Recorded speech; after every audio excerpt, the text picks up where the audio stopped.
pass, headed for pass. Pressed against a man's bare chest, my knees on either side of his waist, Caleb's passed, Lessa, sound from 3. While a room full of villagers screamed that I had climbed into Commander Caleb Ward's bed to trap him in 1973. For 3 seconds, I glided the sound reams. The ceiling above me was smoke-darkened wooden beams instead of the cracked white plaster from my apartment. The air smelled like kerosene, wet cotton, boiled cornmeal, and blood. The bed beneath me was narrow and hard, stuffed with straw that scratched through a thin sheet. Outside the papered window, roosters shrieked and women shouted in accents I had only heard in old recordings from rural documentaries. And beneath me, an ancestral pistol had eyes, like winter river water. "Move 1 inch," he said, calm and flat, "and I will decide you are an assassin instead of a fool." I looked down. He was wounded, veins and lost. Badly. A strip of cloth had been tied around his left shoulder, but it was soaked dark. Blood had dried along his ribs in brown streaks, haunt and loath. Fever sweat shone on his throat. His right hand held this trembled. Once, almost too slightly to notice. Behind us, the door had been kicked open. Hollins, Host. 5 villagers crowded the threshold. An old woman with a hooked nose clutched a bamboo broom like a spear. A round-faced girl covered her mouth with both hands, eyes glittering with cruel excitement. A thin man in a patched gray jacket pointed at me as if he had been waiting his whole life for this moment. "See?" he shouted. "I told you." The lawned as no. Shame. Her father dies owing grain. Her mother runs off and she throws herself on the commander to force a marriage. Miriam Hale. The name struck my skull like a bell. Brache. A 17-year-old village girl. An orphan. Less, a cousin and lost, a mud wall of Briar Hollow. 2 sacks of unpaid grain debt. A cousin named Ruth who smiled sweetly while stealing food from my pot. A village chief named Amos Pike.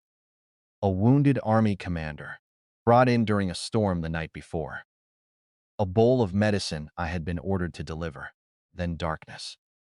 Then this bed. Then everyone finding me on top of him. Humlustant. Before I understood the trap, how I had crossed time. Someone had drugged Miriam Hale, dragged her here, and staged a scandal around the most dangerous man in the county. The thin man in the doorway smiled until his yellow teeth showed. Aradid Ain Senhran. Some memories. Silas Pike, the village chief's son. I sensed me ruined. Commander Ward's pistol remained against my forehead. "Your name," he said. Home lost task. My mouth was dry. Miriam Hale. The old woman spat on the floor. "Don't answer him like you're innocent. We all saw you." The round-faced girl leaned forward. "Ruth. My cousin. Down in Sownitz. And the one who had brought me the medicine bowl." She whispered loudly. "Miriam, why would you do this? If you needed food, you could have begged me." A hot flash of anger cut through my confusion. And begged her. In Miriam's memory, Ruth had taken half my winter corn last week and told everyone I had sold it for hair ribbons. Silas stepped farther into the room. "You came to our village as an honored guest. We are ashamed, but she is still a woman. Body since has touched yours. The clean thing is obvious. Marry her, or let us punish her according to village law." The old woman raised the broom. "Shave her head. Hang a sign on her neck. Drive her out." Ruth lowered her eyes, but the corner of her mouth lifted. Commander Ward finally looked away from me and toward the doorway, for sessions when he did. No one moved. Even wounded and half-dressed, he carried authority like a blade under his skin. He could barely sit up. but every villager remembered who he was. Paul Setmishers, the man sent to inspect militia stores. After stolen supplies vanished from 3 districts. A man with authority to arrest officials, seize grain ledgers, and expose every corrupt hand between the county office and the village barn. I lied. Of course they had trapped him, not just me. A disgraced orphan, his reputation would be stained. Anan and Noran Sound. If he refused, they could claim he had violated a village girl. Either way, his investigation would drown in scandal before he reached the storage accounts. His eyes returned to me. "What did you put in the medicine?" he asked. "Nothing." Silas barked a laugh. "She lies easily." "I did not make the medicine," I said, and my voice steadied as Miriam's memories lined up with mine, and told me Chief Pike ordered it delivered. Ruth's face changed so quickly, most people missed it. Commander Ward did not. Silas snapped. "Now she slanders my father." The pistol lowered from my forehead to the mattress, but Commander Ward did not put it away. "Get off me." I moved carefully, but the second my bare feet touched the packed earth floor, dizziness tore through me. I grabbed the bedpost. My stomach twisted. Whatever drug remained in Miriam my limbs. The old woman lunged and seized my hair. "Shameless thing!" Pain burst across my scalp. Something inside me recoiled. Not fear, not memory. Not memoritis, but instinct. My right palm burned. A mark appeared at the center of my hand. Pale green and bright as moonlight underwater. The pain in my side. It shaped itself into a tiny leaf wrapped around a drop of silver. The room fell silent. The pain in my scalp vanished. Not faded, vanished. My dizziness snapped away. Frustance and Todd. My vision sharpened until I could see the red threads in Ruth's eyes and the cracked mud on Silas Pike's boots. A second space opened inside my mind. Rust, a place. I saw it as clearly as the room around me. A small hidden courtyard under a sky without sun, from Manhwa. In its center stood a stone well covered in moss. Beside it grew 9 square beds of dark soil, empty except for one trembling sprout. Shelves lined one wall holding clean bandages, glass jars, white porcelain bowls, packets of seeds, and a wooden chest stamped with the same silver leaf mark. Our says, healing space. Did not sound in my ears. They settled directly into my bones, all with little immediately. The well water could heal wounds, purge poison, and strengthen weak bodies, but only in measured amounts. Nas, the soil could grow any medicinal plant from a living seed or root, hydrate from lot. The shelves would replenish simple healing tools once a day if used to treat others, and the space obeyed only me. The old woman still had my hair in her fist, heart. Her fingers began to tremble. "Let go," I said. "And Sal's," I. Commander's Ruth, so was Ruth. I tumbled in Shinot. Silas and rushed to crush it. A trick. She rubbed something there. Frainich. I closed my fist, hiding the mark. This was not a time to explain miracles. This was a time to survive the first trap. Commander Ward pushed himself up on one elbow. The movement tore his shoulder wound open. Fresh blood slid down his arm, but no one stepped forward. Not Ruth, not Silas. Lost. I looked the old woman, who had claimed to care about honor. A wounded commander was useful only while he was helpless. I looked at the blood, then at Silas, then at the medicine bowl on the table. A dark ring clung to the bottom of it. Palm Essing Haben warnings. Miriam's memory recognized it from old Mrs. Vale's warnings. Town amounts. Sleep come heavy. In large amounts, it stopped the heart of a fevered man. They had not only staged a scandal, ballless and enstering India. If he died with me in the room, I would hang before sunset. I moved toward the table, lost and lost. Silas blocked me. To prove who poisoned him, his smile hardened. You will prove nothing. He grabbed my wrist, count core. The moment his skin touched mine, another detail came through the healing space, sharp and cold. His pulse was fast. His breath carried the smell of stale liquor. All with it yourself, I said. I looked down at his hand. You mixed it yourself, I said. His tightened enough to bruise. Careful. Commander Ward's pistol clicked. Silas froze. And losses. The commander said. Silas obeyed. But hatred flickered across his face. I reached the table and lifted the medicine bowl. Loth. Everyone leaned in, ready to laugh, but I dipped one finger into the residue, touched it to my tongue, and spat immediately into the ashes by the stove. Ruth gasped. Miriam, are you mad? Bitterroot, I said. I much for sleep. It's enough to weaken a wounded man. Maybe enough to kill him. The old woman crossed herself. Toan Maria. How would you know that? My mother taught herbs for decided knowledge was witchcraft whenever it didn't belong to the Pikes. Silas pointed at me. Listen to her tongue. She planned this. I do soust. She knows the poison because she used it. Commander Ward's voice cut through the room. Because if she meant to poison me, she would not name the plant in front of witnesses. Silas's jaw flexed. Ruth tried to recover. Porgity some foreign lot. Tears gathered in her eyes with impressive speed. Commander, she is confused. Miriam has always been unstable since her father died. She blames anyone when she is frightened. There it was, the softer knife. I remembered Ruth at my door, in Miriam's memories, holding a chipped bowl, saying, just bring this to him. Rasidel's house, south. If Chief Pike may forgive some debt.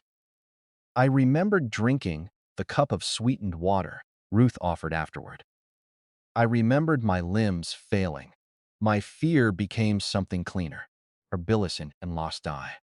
I had been given a stolen life in a starving village in 1973, with a poisoned commander, a corrupt chief, and a magical healing space hidden in my palm. Fine, I had started with less. Loss. Russes sang. Anasis swang. Face went. But he stood. Blood dripped from his fingertips onto the floor. All with little stepped back. I knew he was trying to appear strong. I also knew he was seconds from collapse. The healing space pulled at me, urging action. I crossed to the water bucket near the stove, turned my body so only the commander could see my hand, and let a single drop of silver-green light fall from my palm into the dipper. The water cleared instantly, losing its muddy tint. I carried it to him. Commander Ward's eyes narrowed. I carried it to him. Brink, Silas laughed. Another dose. In Commander Ward, you can trust the man whose nails are stained with bitterroot, or the girl he needed ruined before you checked his father's grain ledgers. That landed, all with the villagers. With him, his stare sharpened on the parent and lost. For one heartbeat, nothing happened. Then his breathing changed. His hand stopped trembling. He looked at his injured shoulder as if the pain had stepped back from him and bowed. The wound did not close completely. The healing space had warned me through instinct. Too much at once could expose me, exhaust the well, or harm a body too weak to bear sudden repair. But the bleeding slowed. Commander Ward straightened. Strength returned to his spine. Commander Ward straightened. Pint. The pistol no longer like a desperate threat. It looked like a verdict. Silas saw it too. Aback. Commander, she bewitched you. Caleb Ward looked at the bowl. No, someone poisoned me. A witness scene. Someone expected me, too weak to question it, Ruth whispered. We only came because we heard noises. Before dawn? I asked. Halcyon fought. She flinched. I stepped closer to her. You wore your blue shawl last night. Town and lot. The medicine bowl in it because the rain was blowing from the east. There is bitter root dust on the edge of that shawl right now. Ruth clutched the shawl around her shoulders. Every eye moved to it. A faint yellow smear marked the hem. For real. Silas recovered faster, by half to their Simmons and the gnats. She was still found, on top of him. No decent family will take her now. Her debt remains. Her house and herb field should transfer to my father before she runs. There. The real target finally stepped into the open. My herb field. Frustratum sena. Miriam's father had planted rare roots there. Angelica, ginseng, feverfew, bloodleaf, and a few old mountain strains no one else in Briar Hollow could grow. To the village, it was a poor orphan's weed patch. To a corrupt chief controlling medicine, favors, and food distribution, it was power. His hat could turn roots into medicine stronger. Stronger than anything this village had ever seen. I understood how to reverse the situation. Not by begging Commander Ward to save me, not becoming a necessary Kamar. Commander Ward studied Phyllis, Ross South, and Lostrams. Requires a signed ledger entry and 2 lawful witnesses, Silas said. My father has both. Then bring the ledger. Silas, his face tightened. He is not awake yet. Wake him. No one moved. Commander Ward's voice dropped. Arrange him, Hapor. Now. 2 men followed her. Ruth tried to slip away with them, but I caught her shawl. She spun toward me, tears vanishing. Let go. You told me to deliver the medicine, I said softly. You watched me drink the drugged water. You helped carry me here, didn't you? Her lips parted. I smiled without warmth. Don't worry. I don't need your confession yet. Fear entered her eyes for the first time. Good. A woman could survive pity for a few days. Thrusting trays. Fear lasted longer, sat back on the bed, keeping the pistol loose in his lap. His gaze cut to me. Enough truth for you to stand. That is not an answer. It is the only one I can afford this morning. He watched me for a long moment. Most men in his position would demand everything. He did not. Then Silas. Because Caleb Ward understood timing. At last he said, You saved my life. I saved mine first. Something almost like approval moved across his face in solace. Outside, the village began waking into noise. South. Field slapped through mud. Word was spreading fast. A scandal was south. From south. Within minutes. Chief Amos Pike arrived, wearing a heavy coat. Over his nightshirt, his gray beard combed, but his eyes swollen from sleep. He filled the doorway with the confidence of a man who believed every road in the village ran through his pocket. Silas rushed to him. Fast, Hal. Chief Pike looked at me as if I were a stain on his floor. Miriam Hale, your father died, owing this village 20 bushels of grain, 2 silver notes, and labor service for the spring canal. I was willing to show mercy. Then you dishonored an officer under my roof. Under your roof? I asked. The room quieted. Commander Ward noticed. I continued. This is Widow Vale's guest room. Uahano assigned him here because it was closest to the herb storehouse. Strange thing to call it yours unless you already count everything in Briar Hollow as your property. A few villagers murmured. Chief Pike's face darkened. Hostile, Anoranate. You have learned a sharp tongue for an orphan eating from public grain. I have not received public in 6 weeks. Another murmur. That was dangerous for him. Grain records mattered. By Norn. And went. Starvation be excused by drought. Missing rations could not. Commander Ward lifted his head. I lotha. Bring the debt ledger and the ration book. Chief Pike smiled at him. Commander, you are wounded and under distress. Rest. Official matters. After this unpleasant household issue is settled. I did not ask. The smile faded. Silas snapped. My father is chief here. Commander Ward looked at him. And I am the reason your father still has a seal to stamp with. The room went still again. Lost. Then his son. He bowed stiffly. Of course. I'm lost. I will send for the books. No, I said. Every face turned to me. My heart hammered, but I held my ground. Posty. Chief Pike laughed once. This girl thinks grief makes her clever. I pointed at Silas's boots. Mud from the north storehouse yard. Fime. He went there before coming here. Why visit the storehouse before dawn? Silas looked down before he could stop himself. Commander Ward saw that too, all with little around his cane. Chief Pike's hand. The healing space inside me, quiet but alive. The well-weighted, bad name, Ann and South. The empty soil waited. The shelves waited, yet except a few drops of water, an orphan's bad name, a wounded commander's attention, and enemies who had underestimated both of us. Hi. But I knew villages, not from living in one, but from studying systems, poverty, medicine, and power in my own world. A village was not ruled only by the person with the title. It was ruled by food, health, fear, and hope. Chief Pike had debt and fear. The stolen grain gave him food, but I had healing. Soon I would have hope, and hope given to starving people at the right moment could turn into an army. Commander Ward stood again. Miriam Hale will remain under my protection until this matter is investigated. Silas shouted, protection? Caleb Ward's eyes went cold. Rude San. Especially after what someone tried to make it look like she did.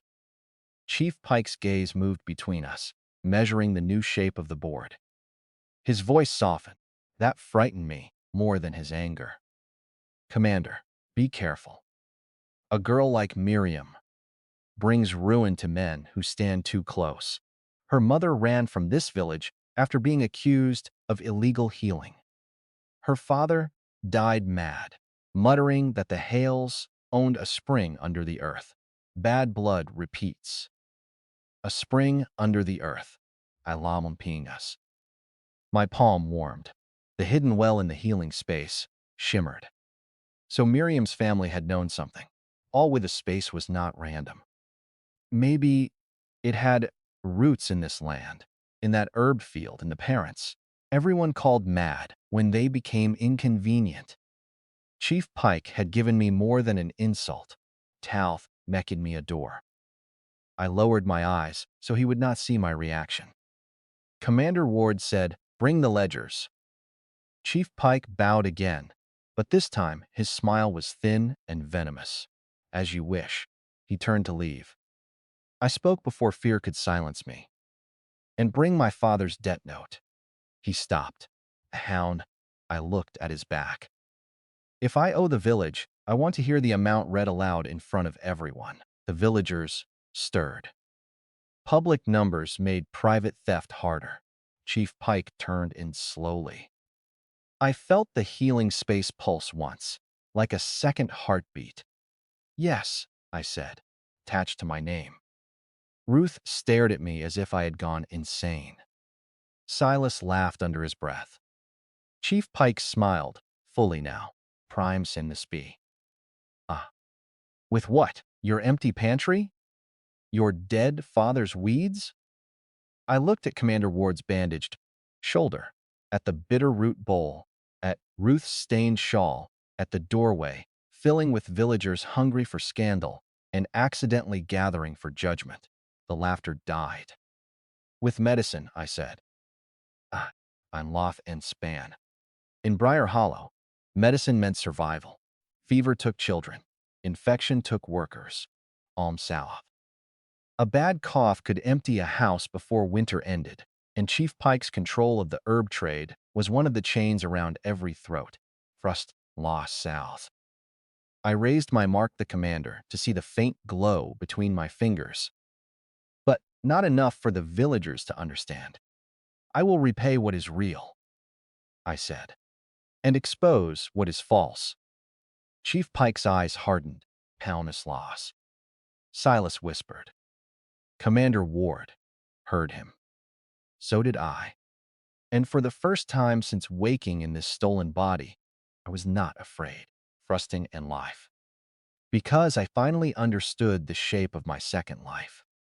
I had not been dropped into 1973 to be shamed, sold, or silenced. I had been given a poisoned room, a wounded commander, a village rotting under one family's hand, and a hidden healing spring that answered only to me. Fraskil the sigh. He had no idea he had just placed me at the center of every secret he needed buried. I smiled at his son. Then, hurry, I said. Bring the ledger before your father? To burn it. Chief Pike did not burn the ledger. He did something smarter. By mid-morning, Widow Vale's front yard had filled with half of Briar Hollow. Men stood with hose still muddy from the bean rows, and worse. Old people leaned on canes and whispered behind cracked palms. Every person pretended to be there for justice. But their eyes kept sliding toward Commander Ward's shoulder, toward my face, toward Ruth's stained shawl, clutched in her fist, like a dead bird. Hull 4. Chief Pike, with the ceremony of a preacher, placing a Bible on an altar. There, he said. Public accounting, as the girl requested. I stood across from him, wearing the same faded calico dress I had woken in. My hair combed with my fingers, my dignity held together by pure anger, near the window. Coat buttoned over his bandage, pistol hidden, but not far. He looked composed now, yet I could still see the stiffness in his left arm. The healing space water had steadied him, not cured him. Doth. Chief Pike opened the ledger. Miriam Hale, daughter of Jonah Hale, owes this village 20 bushels of grain, 2 silver notes, and 6 weeks of canal labor. A murmur moved through the yard. Tolerant. 6 weeks. Miriam's memory struck me with mud, fever in her chest, and Chief Pike's clerk telling her last spring that 3 days clearing stones would cover the labor balance. Read the date of the labor entry, I said. Chief Pike looked up slowly. Do not interrupt. Official record. Read it. His jaw tightened. March 10th. What year? 1973. It is April. I looked toward the villagers. Rostal. In March. Faces shifted. No one spoke. Not because nobody remembered. Habis and lost. Because everybody did. I had waist-deep in freezing water beside old Mr. Bell's sons, hauling stones until my hands split. Body remembered, each cut. A bent man near the fence lowered his eyes. Chief Pike said, labor was insufficient. That is not what the clerk told me. The clerk records what I approve. Convenient. Silas stepped forward. But thinking now. Pays debt? No, I said. Medicine does. A ripple went through the crowd again. Chief Pike smiled with that same poisonous patience, and then presented. That was the trap. He expected me to have nothing. A few dried roots in a collapsed shed, maybe. No supplies. No proper jars. No prepared tinctures. No witness. To claim my mother's old remedies worked. If I failed, he could laugh me into ruin in front of everyone. If I showed too much, he might call it witchcraft. I had to thread the needle. Widow Vale saved me by coughing. It began as a small sound near the stove, Rasern Ray. She bent over until the broom in her hand shook against the floor. Her lips turned gray. A young mother grabbed her arm. Ma Vale? Widow Vale tried to wave her off, but the cough worsened. I heard the fluid in her chest from 10 feet away, all alive and new and lost. Miriam's memories supplied the village version. Widow Vale had been sick since winter. Chief Pike sold her bitter black syrup every week. It dulled her enough to sleep, but she was getting worse. The healing space stirred. But if I healed her too dramatically in front of everyone, I would be tied to a stake by nightfall or locked in a room until I produced miracles for Chief Pike. Bowls. Seeds. Seeds. Firm. Trust and loss. Tat. Chest. Inside lay small paper packets, each labeled in neat ink I somehow understood without having seen the writing before. Peppermint, mullein. Ginger, feverfew. Angelica, foughten tie. Wrapped in thin cloth, a dry brown root, no longer than my thumb, silverleaf ginseng. The space whispered through instinct again. Public use. Dilute, blend, boil. I returned to the room, gagged for breath. She needs steam, I said. Praised. Your syrups, she needs my syrup. Your syrup is bitter root and molasses. It makes her sleep while her lungs drown. People turned toward him. Bai ignored him. Listened to this child and went to the stove. Boiling water. Processed a towel. Peppermint, if anyone has it. Mullein, if anyone still grows it. That was enough. The young mother hesitated. Commander Ward spoke quietly. Do as she says. That was enough. All Widow Vale shall find. Someone ran for water. Someone pulled a clean towel from Widow Vale's shelf. Nas inside mint. Within minutes, a cracked pot steamed on the stove. I slipped outside through the back door before anyone could stop me. The herb field lay beyond Widow Vale's yard, separated from my family's land by a sagging fences. I could see the Hale plot farther east. Wild and overgrown, its old rows choked with spring weeds. To everyone else, it looked abandoned, the healing far in it. To me, it looked a locked treasury. I knelt beside the fence, shielding my hand with my skirt, and entered the healing space again. The hidden courtyard smelled like rain, stone, and living earth, fine more shenaret. But my mind and will moved inside the space as easily as breathing. I planted a pinch of mullein seed in one dark soil bed and poured a spoonful of well water over it. A pale strut green leaves broke through, unfurled fuzzy green leaves, and thickened into a healthy plant in less than 10 breaths. The soil dimmed slightly afterward, as if the bed had spent something, but not careless. Good. Rules meant safety. I picked 3 leaves and returned fully to the yard. To anyone watching, I had simply crouched near the fence and gathered weeds. Silas was watching. He was. His eyes followed my hand as I carried the leaves inside. Frustrated man and lost. Where did you get those? He asked. From the ground. Is under debt claim. Then, collect the weeds too. A few villagers snorted before fear made them quiet. I dropped the mullein into the steaming pot with mint, garlic, and a scraping so tiny from the silverleaf ginseng that it vanished against my thumbnail. Distrust light spaced water from my palm while my body blocked the view. The steam changed, not visibly, rusted safety, but not magic smell. Softened into something green and clean. I guided Widow Vale to breathe under the towel. Bossand and I sounds. Coughed. Loosened. Her shoulders shook. I sack and nor turret. She spat phlegm into a basin, dark and thick. The young mother turned away, gagging. But I kept my hand steady on the old woman's back. Again, I said, coughed, spat, bubbling. Color returned to her mouth. The yard went silent enough to hear the pot bubbling. Several minutes. After Dovale sat back and took a full breath without rattling. She stared at me, her eyes filled with tears. It's insidious.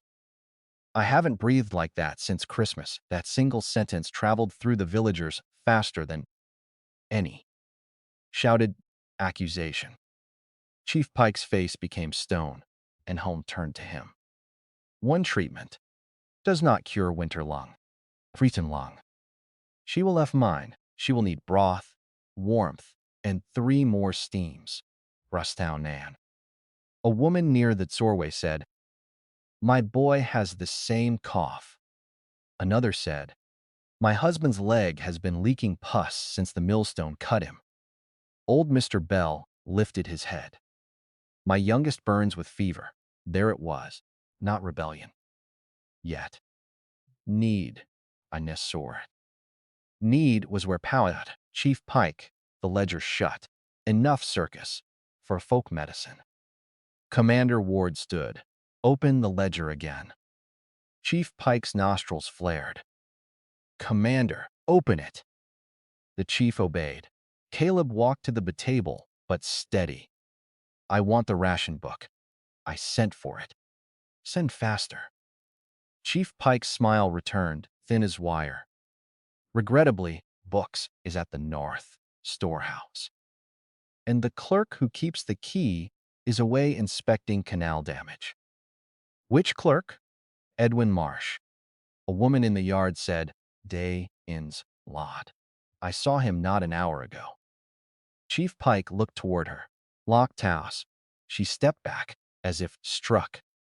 I remembered her name. Her son had fever. Good. Fear had made her speak without thinking, but need would keep her from fully retreating.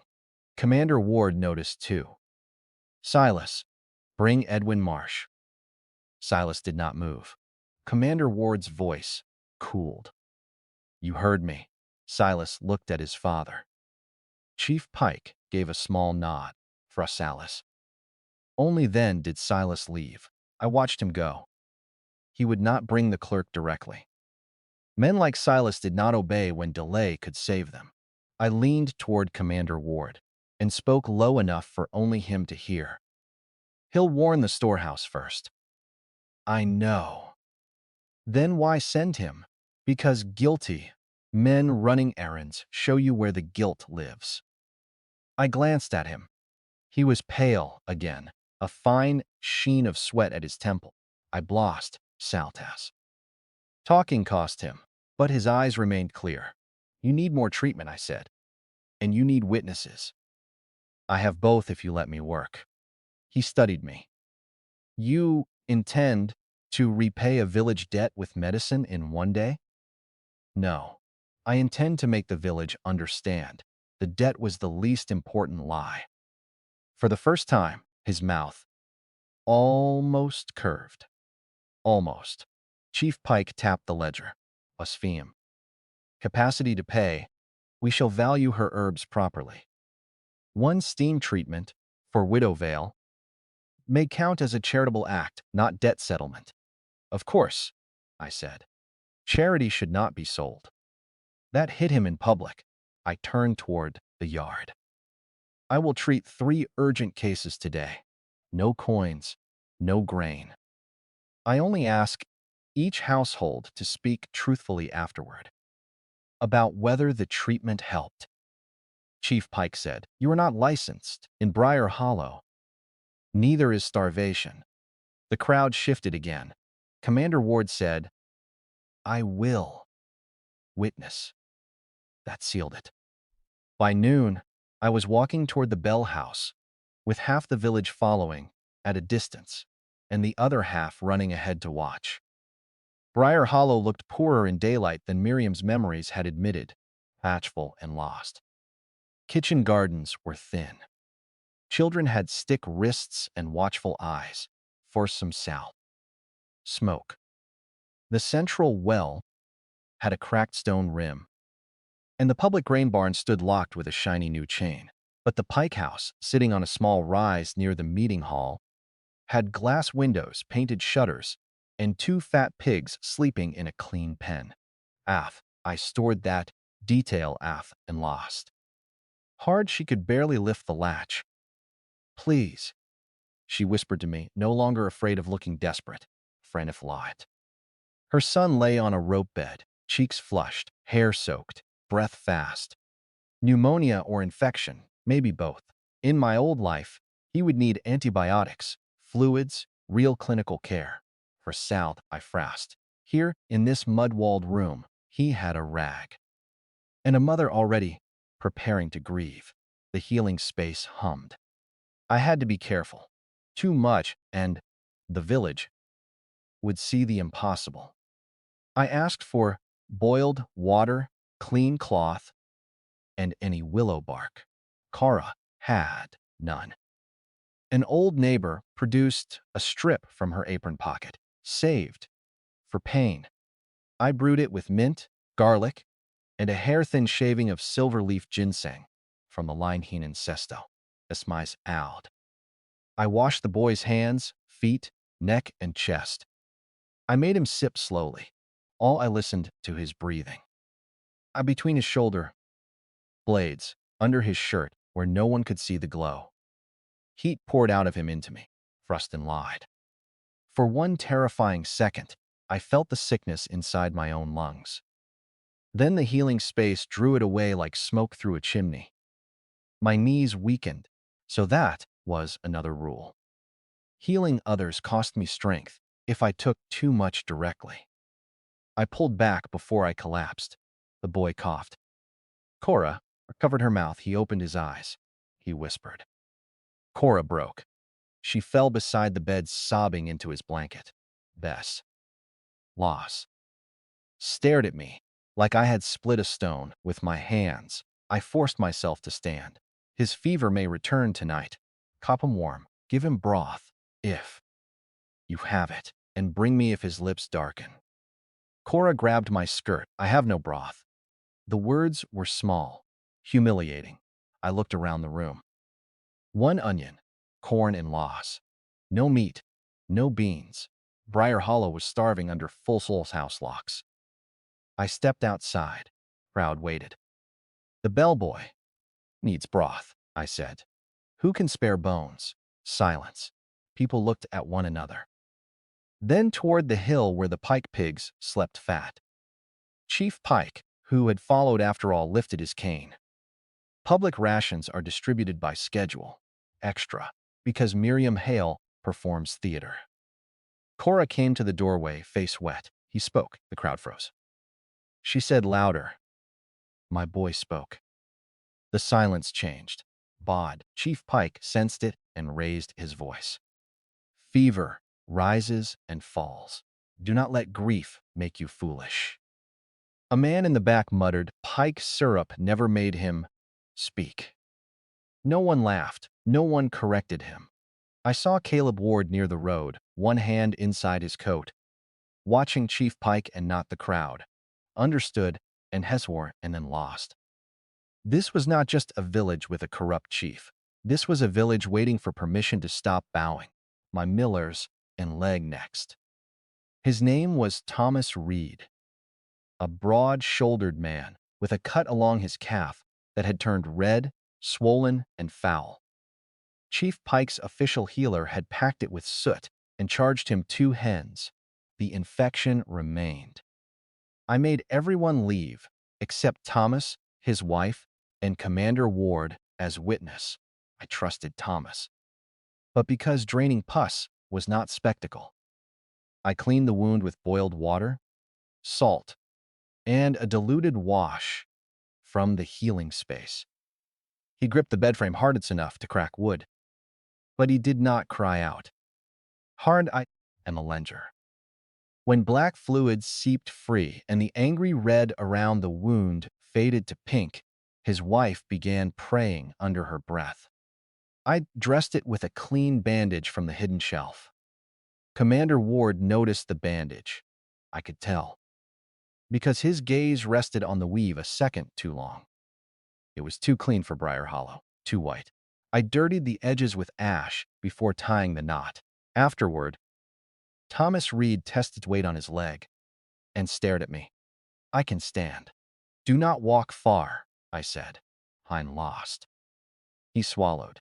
Chief Pike said if I could not work the mill by Monday, he would mark was my flour share abandoned.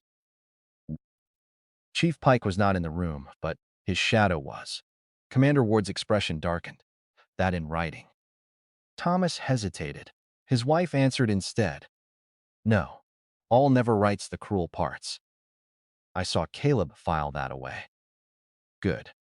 By late afternoon, the village's mood had turned from scandal to feverish expectation. Oppressus and Lana.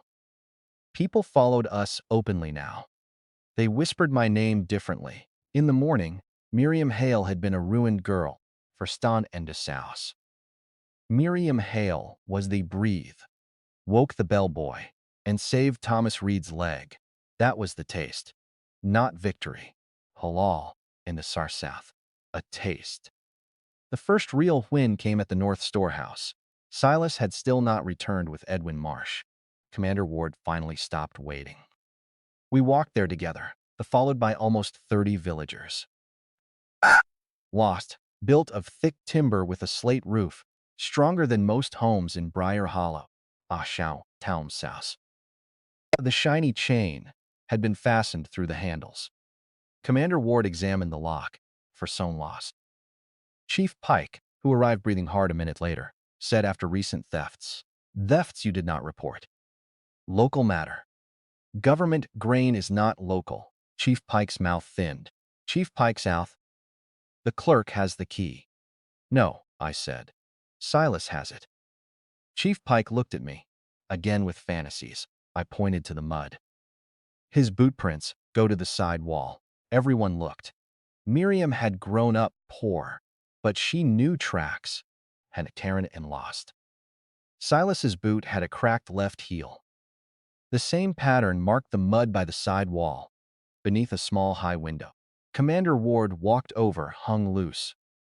A boy in the crowd whispered, "Somebody climbed in." Chief Pike snapped, "Quiet." Commander Ward removed his coat and handed it to me. I laughed. His shoulder must have screamed when he lifted his arm. But he did not show it. He took a metal tool from his belt and broke the chain lock with 3 sharp strikes. Pike shouted, "You cannot enter without the clerk, Commander." Ward pushed the door open. "Watch me." The smell hit first. Not rot. Haulers lined the back wall. Rows taller than my shoulders. Barrels lined the back wall. Smoked hams hung.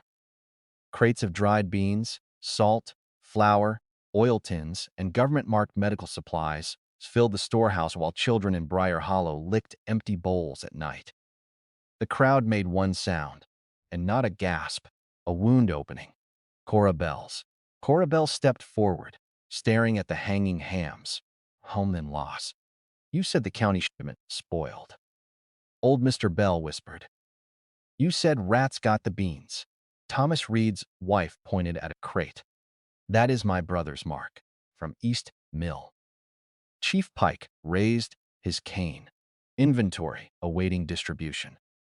Commander Ward walked to the nearest stack and pulled a tag from a sack. Delivery date, February 2nd. It was April. Hosals. Chief Pike tried again. Road damage delayed. I picked up a small wooden tally from the table by the door. Life lost. Lot. Miriam's father had used similar tags for herb bundles. This one bore 3 notches and a burned letter P. I remembered seeing such tags hanging inside Silas Pike's coat in the memory of a market day in Lajan. "This is not distribution stock," I said. "This is resale stock." Chief Pike's eyes flashed. I lifted the tally higher. The Pikes marked goods, before sending them to traders. Silas's voice came from the doorway. "Put that down." He stood outside with Edwin Marsh beside him. The clerk's face was bruised, and one eye was swelling shut.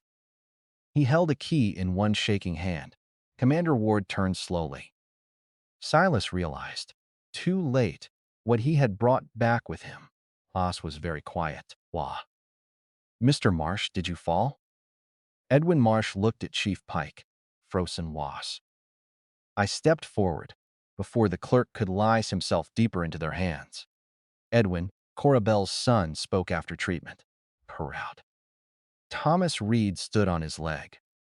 The village saw it. If you tell the truth, you may live long enough for healing too. Silas spat. She threatens a clerk now? No, I said. I am offering him what your family sells and never gives. Edwin's bruised face twisted. Then he looked at the grain, at Commander Ward. At me, Hylanus, under Chief. Parlor floor, he said. Chief Pike struck him with the cane, or tried to. First Commander Ward caught the cane midair with his good hand. For the first time all day, Chief Pike looked afraid. Not much. Alantile just saw it. Silas lunged for Edwin, but Thomas Reed blocked him. The injured miller was still pale, his leg freshly bandaged, but he planted himself in the doorway like a gate. Touch him, Thomas said, voice rough, and see if that girl can heal broken teeth. Silas stopped. That was the first win. Lost and then lost. Crippled. Had stood between his victim and his power.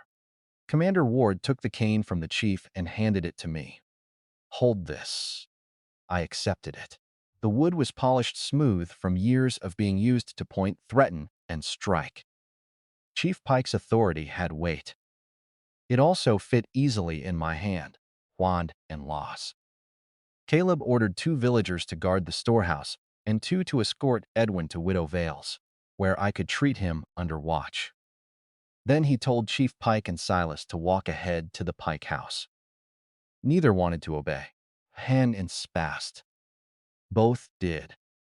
Chief Pike's parlor smelled like tobacco, pork fat, and expensive soap. Ruth sat inside when we entered, her blue shawl gone, her hair freshly pinned. She stood so quickly her chair scraped the floor. Father, she said to Chief Pike, and Hainsace. The word struck me harder than it should have. Not uncle. Not Chief Pike. Baw in the Nor. Ruth had called him father. My cousin Ruth, orphaned on her mother's side and taken into my house during winter, was not just helping the Pikes, and lost. She was one of them. The room blurred for a second as Miriam's memories rearranged themselves. Ruth always had extra sugar. Gan. Die. Ruth never seemed hungry. Ruth knew which debt collectors were coming before they came. Ruth cried whenever I suspected her. Hyen, sir. Ruth called with perfect humility. In private, she had just called him father. Silas swore under his breath. Chief Pike closed his eyes. Ruth realized what she had done and turned white. I smiled. Frost and leaving its sheath. That explains the shawl, I said. Ruth's lips trembled. Bath, Miriam. Not yet. Commander Ward looked between us. Explain. Ruth is supposed to be my cousin, I said. I staying under neighbor charity. That is how she entered my house. Watched my pantry. Handled my father's papers and drugged my water. Ruth shook her head rapidly. No. Chief Pike said. A frightened girl misspoke. Calls many elders as father. Then, ask her mother's name, I said. Ruth froze. Everyone in Briar Hollow knew the story Ruth had told. Her mother was Clara Hale's sister. Her parents died in a fever town near the county border. She came with one sack and a sorrowful face. I looked at her. What was my mother's sister called? No answer came. Russ Silas. Ruth, say Eliza. Too late. The villagers in the doorway heard him. Commander Ward's gaze sharpened, and Downing droned. Under the floor, Pike's parlor rug was rolled back. Two men pried up the boards beneath his heavy chair. Inside lay oilcloth bundles, sealed letters, silver notes, and 3 books. Ration book, the true debt ledger, and my father's herb contracts. I lost and lost. Taos, my chest tightened. I knelt before anyone could stop me and reached for the contracts. They were tied with faded green thread. Here. Miriam in careful ink, beside county. Seals and private buyer's marks. Not a madman's weeds. Contracts. Years of them. Has. My father had medicine legally to 3 neighboring villages before Chief Pike claimed he died owing debt. I opened the top page. A clause near the bottom had made my hands go cold. Upon Jonah Hale's death, all cultivated medicinal rootstock, seed lines, and field rights passed to his sole surviving child, Miriam Hale, except in the event of proven criminal disgrace. Criminal disgrace. Fouling. That was why they staged the scandal. If passed, Chief Pike could seize the field under moral law, challenge the inheritance, and control the Hale seed lines. Commander Ward read over my shoulder. A shater south. Pike said hardened. Old papers. Invalid. Caleb lifted the county seal. Not invalid. Ruth began crying again, but this time nobody comforted her. I stood, contracts in hand. You tried to put me in his bed because my father's field was never debt payment. All lie. Inheritance. Chief Pike looked at me then, truly looked and dropped the mask. Beneath the village elder was something colder and hungrier. Your father was a fool, he said. Only beade. He believed medicine belonged to sick people. I understood. It belongs to whoever controls supply. There it was. A confession wrapped in arrogance. Commander Ward said, "Careful." Chief Pike smiled at him. You may have a storehouse and papers, Commander, but papers burn. Witnesses get confused. Roads are dangerous. And the girl? His eyes slid to me. I lost. A month ago, Miriam would have broken under that sentence this morning. I might have shaken. Now I looked past him to the villagers crowding his parlor door. Cora Bell, Thomas Reed. Widow Vale leaning on a neighbor's arm, all with the arn in hidden moss. Edwin Marsh shut. Hungry people staring at hidden grain, stolen books, and the man who had called their suffering supply control. No, I said, first on the lost. I was alone before. I lifted my father's contracts. Now everyone knows why. That was the second win. Not the ledger, the grain.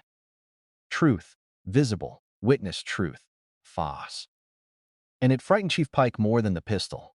Commander Ward ordered the ration book, debt ledger, and contracts seized under county authority. He placed Edwin Marsh under protection as witness. I long went spew. He ordered the storehouse distribution law and announced urgency Tebishtushten to households cells with sick children, injured workers, and empty pantries. Chief Pike protested every word. The crowd no longer listened the same way. By dusk, the first sacks of grain left the north storehouse. Cora Bell received beans, cornmeal, salt, and bones for broth. Thomas Reed's wife, Samsessing wife, received bandages and flour, Fruston town. Clean cloth. Each distribution was written down by Edwin Marsh at Commander Ward's direction, with 2 villagers signing as witnesses. I stood beside the table, treating Edwin's bruised face while the line formed, the little to show shelves. Replenished 1 rolls of bandage after sunset. I felt it happen like a quiet click inside my bones. A daily rhythm, but this could scale. Not infinitely, carelessly. A clinic first. I held a show for it. Then food tied to recovery. Then contracts beyond Pike control. Lost. A village did not need to organize survival better. Commander Ward approached while I washed Edwin's cut lip. "You are thinking loudly," he said. I did not look up. "You can hear thoughts now?" "No.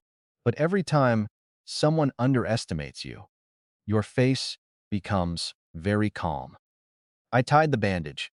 "That sounds like a survival flaw." "Or a warning," Edwin whispered. "Miss Hale?" I softened my voice. "Yes?" "In the true ledger, your father's debt is marked paid." My hands went still. He swallowed painfully. And I san inge. Paid 2 days before he died, with seed contracts. Chief Pike changed the copy. The room seemed to narrow around me. Miriam's father had died. Or maybe he knew the Pikes would come anyway. The hidden well pulsed once, gentle and sorrowful. I asked, "Where is the receipt?" Edwin looked towards the seized books. "Not there." Commander Ward understood immediately. "Where?" Edwin's eyes flicked to Ruth, on the Noth. Ruth stood near the wall under guard, face hollow. She whispered, "I'd burned nothing." I walked to her. Silas stepped in front of her, bound hands clenched. "Leave her." I looked at him. "Still protecting your sister?" His face twisted. "The villagers in Hale. I have." Ruth closed her eyes, another open secret locked into place. Chief Pike had raised 2 children, one legitimate son to inherit power openly, and one hidden daughter to infiltrate the Hale house. Press and lost. I leaned close to Ruth. Receipt. Her chin trembled. "I don't know." I lifted her blue shawl from the chair, where someone had thrown it after searching her. Far nowhere. The yellow bitterroot stain still marked the hem. "You drugged me," I said. "You helped stage the room." Lying had to say ek. "You forgot my mother's sister's name. Do not waste your last useful breath lying badly." Her eyes filled. Box. "Silas has them exploded." "Shut up." Commander Ward turned to him. "What metal box?" Silas's face showed murder, Ruth whispered. "The one from Jonah Hale's floor." A loose stone under the hearth. Miriam had seen her father press it once and smile when she asked what was beneath. "Bet our proof." We found the metal box under a false bottom in his trunk. We found the metal box beneath 2 bottles of county whiskey, a stack of silver notes, and a woman's gold hairpin that did not belong to his mother. The box a leaf mark warmed. I placed my hand on it. The silver leaf mark warmed. The lock opened. No one spoke. Inside lay my father's receipt, a bundle of seed papers, a map of the Hale field, and a letter addressed to me in Jonah Hale's careful handwriting. Ost. My throat closed around the first line. "Miriam, if the spring chooses you, trust the water, but never let greedy men learn where it sleeps." Commander Ward read only the receipt, on the town. He did not touch the letter. I loved him a little for that restraint. The receipt proved the debt had been paid. The seed papers proved the Hale field belonged to me outright. The map marked 9 buried root beds in the eastern plot, each tied to old strains my father had preserved. Enough legal proof to break Pike's claim. Enough motive the village medicine trade. Enough motive for attempted murder, fraud, theft, and conspiracy. Silas stopped shouting then. A sound south. Chief Pike stopped smiling. The villagers stood in his salsa and watched the Pikes become smaller. Commander Ward ordered Chief Pike and Silas confined in the meeting hall under armed watch until county officers could arrive. Pine Nest. Ruth was because she had confessed, partly because I did not trust Silas not to silence her. When they took Chief Pike away, he passed close enough that only I could hear him. You think healing makes you powerful? He whispered. Power is who people obey when they are afraid. Tonight, you will learn. They still fear me more. I said nothing. His eyes glittered. Foss taught. Then he smiled, and that smile followed me into the dark. By nightfall, Briar Hollow looked like a village after a storm. Lost. Seftah.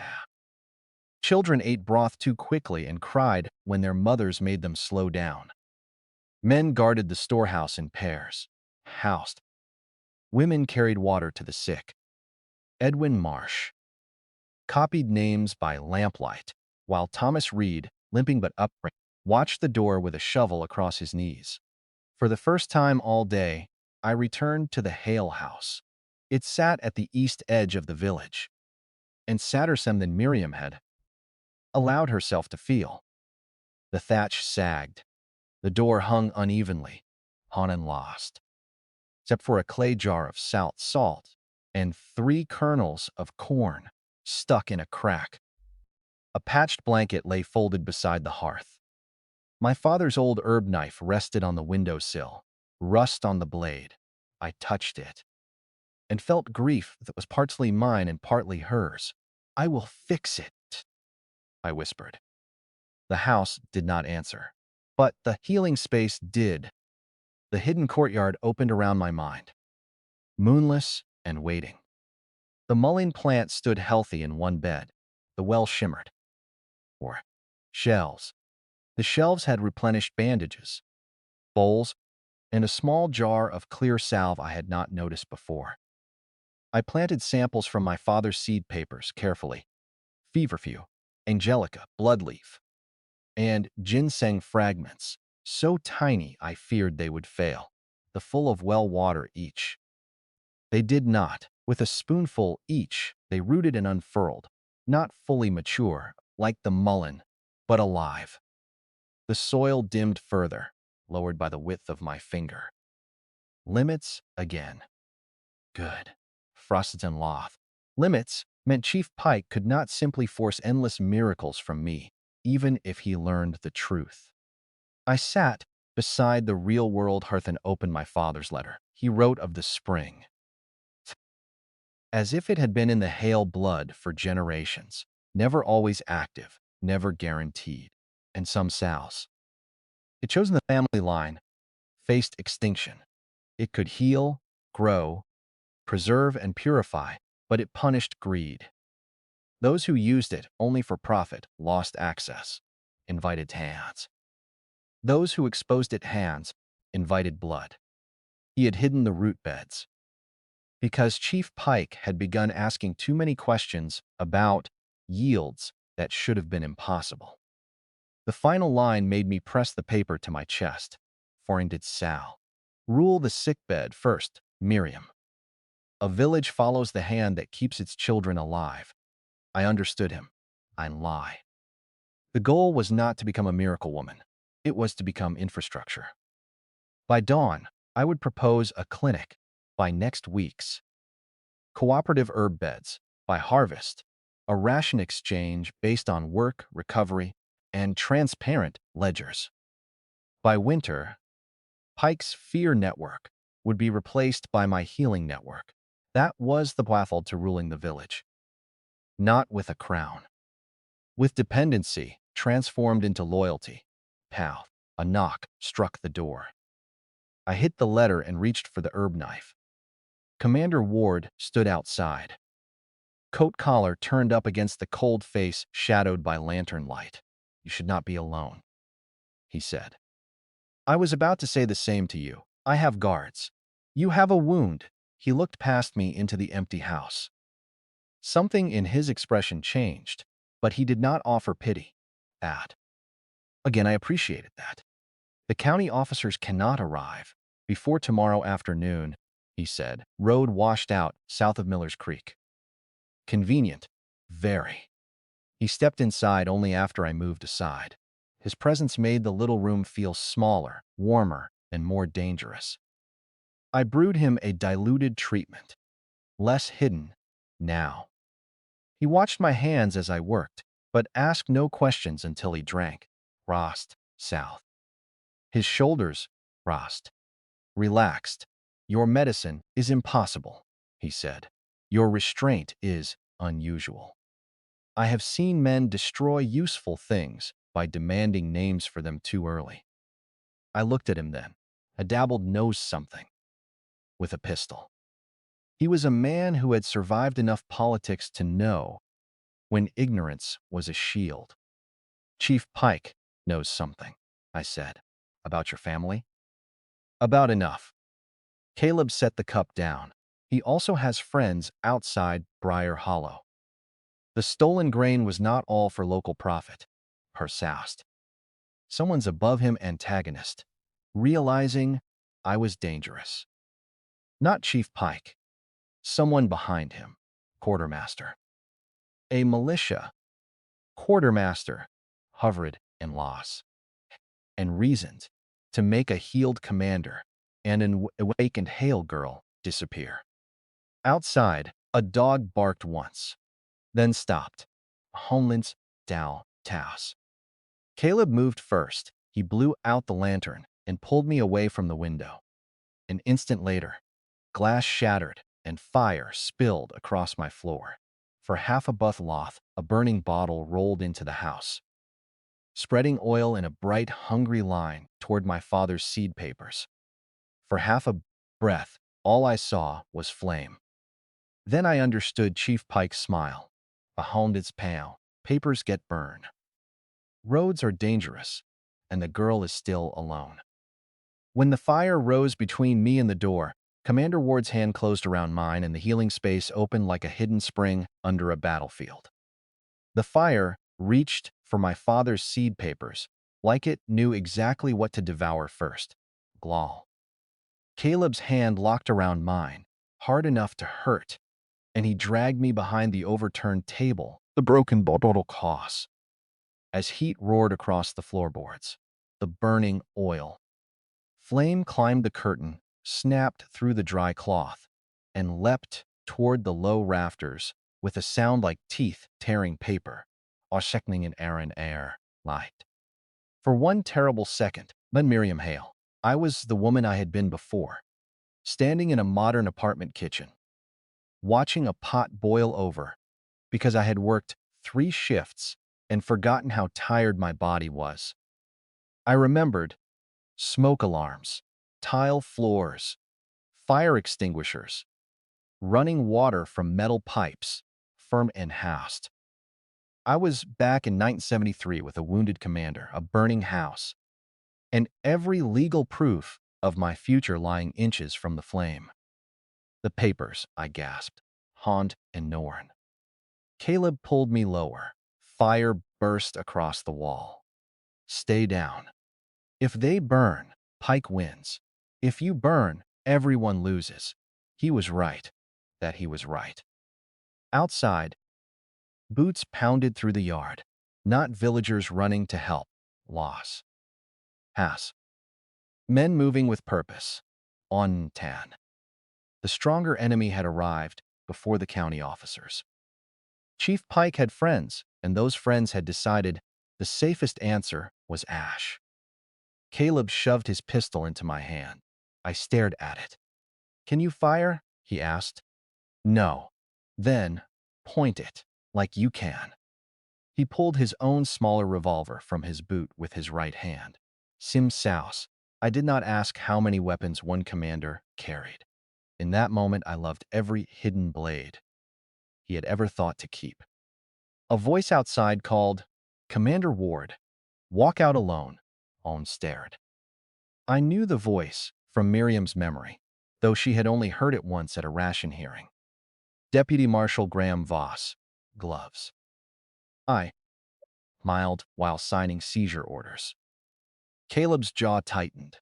I whispered, "Friend of yours? Superior on paper, enemy in practice? Tonight confirms it." Smoke rolled low and black. My lungs seized. Caleb coughed once, then pressed his sleeve to his mouth. His wound had reopened, high and lost. The shoulder of his coat again, a spreading black stain in the firelight. The healing space pulsed urgently. Water. Fine and howd. Purify. Preserve. I looked at the burning floor, then at the hidden courtyard inside me. The well's surface was lower than before. Not empty, but diminished after Widow Vale, the bellboy, Thomas Reed, Edwin, the herbs, and Caleb's treatment. If I used too much now, I might lose the ability to heal anyone by morning. Filing moss inner. If I used Hon, I opened my palm over the floor. A thread of silver-green water slipped from my skin. Not enough to appear as a stream, just a shining mist that sank into the smoke around us, all with little to show flossed. My lungs opened. Caleb inhaled sharply and looked at me, eyes lionized. Useful, limited. Then we move. He ripped the tablecloth in half, soaked it in the wash basin, and threw one piece over my shoulders. The other he tied across his lower face. Frost. Russes and lost. Ruster. Miriam's memory gave it to me. A narrow trapdoor beneath the woven mat by the hearth, leading to a half-dug storage space under the house. As a child, she had hidden there during debt collections. The problem was the hearth was already surrounded by flame. Caleb saw my expression. How hot, bad. How important. Everything. He nodded once. Then we go through. Before I could protest, he kicked the burning curtain down with his boot, fired twice through the front wall, and pulled me after him. Heat slapped my face. Sparks bit my hands.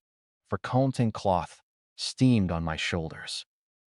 Caleb put his body between fire, which was brave, stupid, and exactly what a wounded man should not do. I dropped to my knees by the hearth, coughing, fingers searching the floor until they found the mat edge, my home and lost. The healing space mark flared. Pain vanished. I yanked the door open. Cool, damp air breathed up from below. Caleb shoved me down first, put a straight in south, and reached back for him. He came after me with a grunt of pain, pulling the trapdoor door shut just as another gunshot cracked outside. Above us, my house burned. Fraulas. Potatoes, mold, and old secrets. I touched the wall and summoned the faintest glow to my palm. Caleb stared at it for 1 second, then chose survival over questions. Where does this lead? It doesn't. His face hardened. But the set. My father hid things here. The cellar was barely taller than a cry enforced by crooked beams.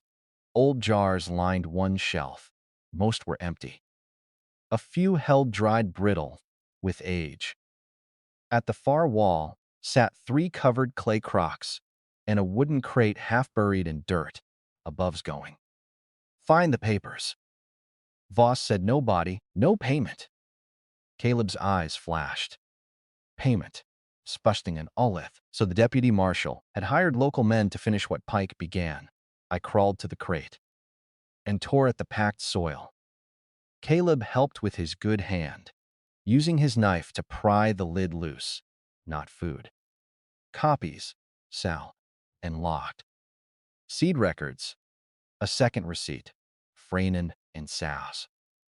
A county, and addressed to Complaint Commander Ward's office months before Caleb ever reached Briar Hollow. My father had tried to expose them.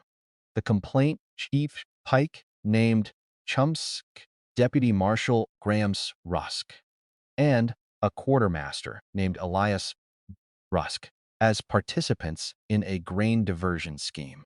Enlisted and listed. Shipment dates, after ration figures, and wagons routes. It also mentioned unexplained deaths among families who challenged the ledgers. At the bottom, in a shakier line, my father had written, "If I am dead when this reaches honest hands, protect my daughter from the debt claim this time. They will use disgrace if hunger fails." My vision blurred, not from smoke this time. Losk and tore my shoulder. His expression summing something terrifyingly still. "This is enough," he said. To hang them if we live. The ceiling groaned. Asked. Outside, Deputy Voss shouted, Ward, you have 10 seconds before we burn the cellar, too. Caleb looked at me. Any tunnel your memory forgot? No. I almost laughed. Small ones. Small will do. I opened the first clay crock, dried beans, and lost. The second held pale powder in a sealed jar. Miriam's memory whispered, lime ash. Her father used it and discouraged rats. My modern mind added another use. Thrown into eyes, it could blind long enough to run. I looked at Caleb, tightened. Can you still fight? Can you still heal? Not if I pass out. Then don't. The plan formed in fragments. Smoke, powder. Surprise. Host. Too thin, where rain had weakened the foundation. Men outside, expecting trapped prey. A village not far away. A hidden space purify lungs, but not refill courage. I tucked the oilcloth documents inside my dress and handed Caleb the jar. When I push water into the burning floor, there will be steam. How much? Enough to make them think the cellar is collapsing. Then, you break that wall and rotten boards. Lost. And the loss. You have boots. That is optimistic. You're welcome. Above us, wood cracked. Deputy Voss called, Last chance! Caleb leaned close. In the dim green light, his face looked carved from smoke and iron. Rasped. Miriam, when we get out, run to the meeting hall. Not the storehouse. Why? Because Pike is there. He will free him first unless the village sees him. That was why Caleb was dangerous. Even while trapped under fire, he thought in witnesses. I pressed my healing space water than I wanted to spend. The effect was violent. Steam exploded upward through the cracks. Fire hissed. Smoke reversed direction and billowed through the floorboards. Men outside cursed. Someone shouted, Cellar's venting. Caleb kicked the weakened back wall. Once, twice. The third kick broke a board. Cold night air, inward. Cut through the cellar. Ost. I grabbed the jar of lime ash, crawled through the gap, and emerged behind the house under a curtain of smoke. A man waited there. Not one of ours. He turned, shotgun risings. I threw the lime ash into his face, biased. Ost. And slammed the butt of his revolver into the man's jaw. The man dropped without finishing the scream, Burns said. We ran. The Hale house burned behind us, orange against the black fields. Fought. My Finichi spit in mud. My chest hurt.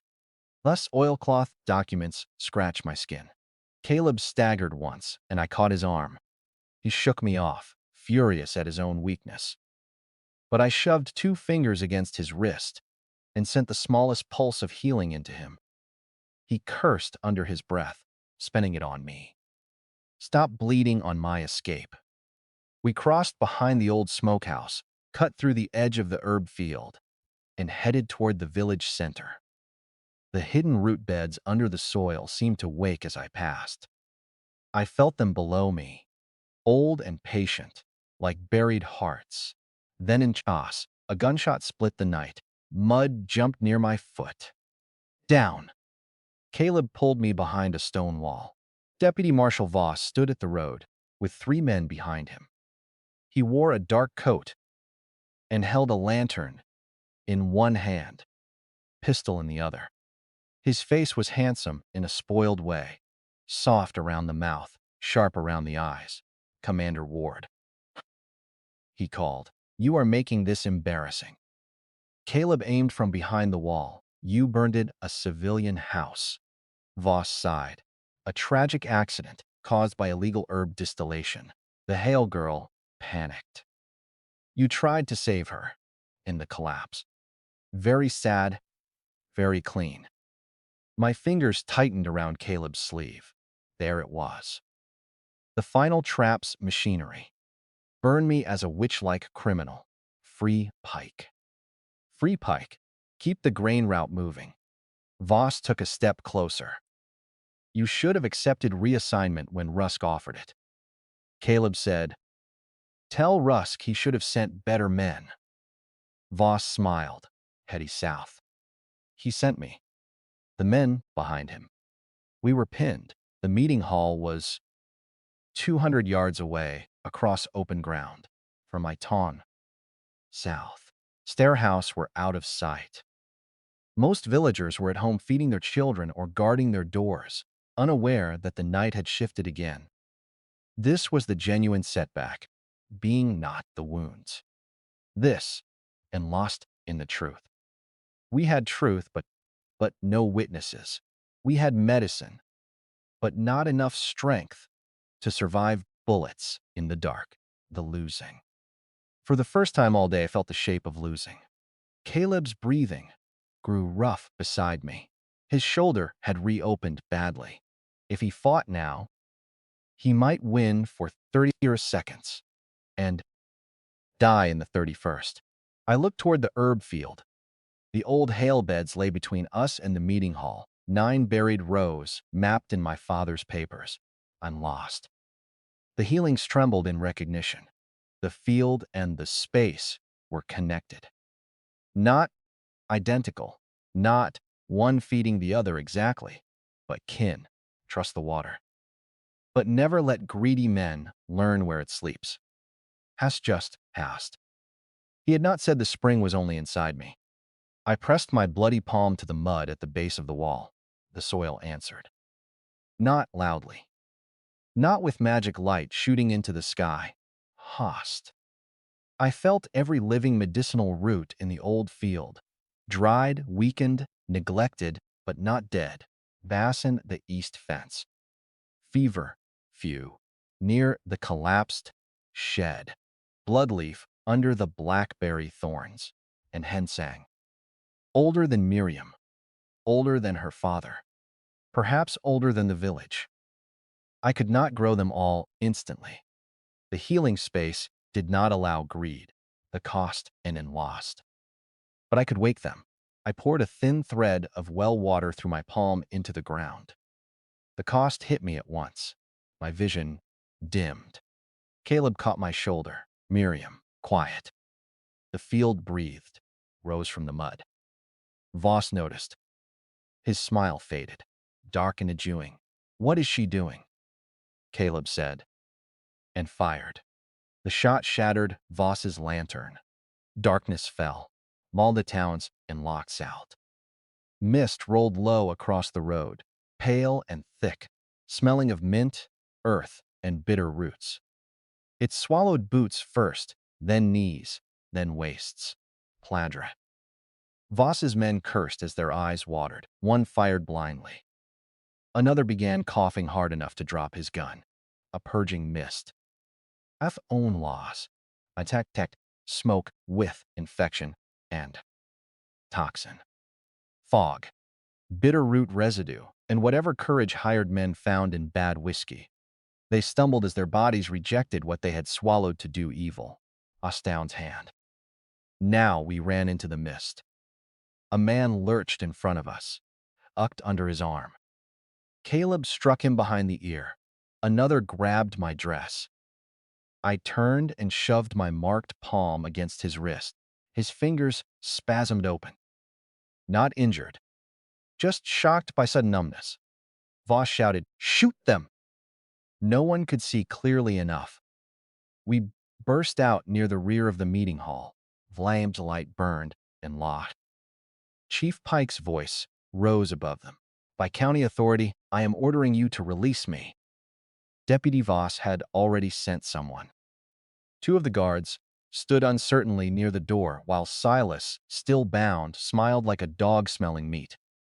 Ruth sat on a bench in the corner, pale and silent. Haas not there. Neither was Edwin. Bad. I'll kick the door open. Every head turned. He stepped inside bloody, smoke-blackened, and terrifyingly alive. County authority? He said. Let's discuss that.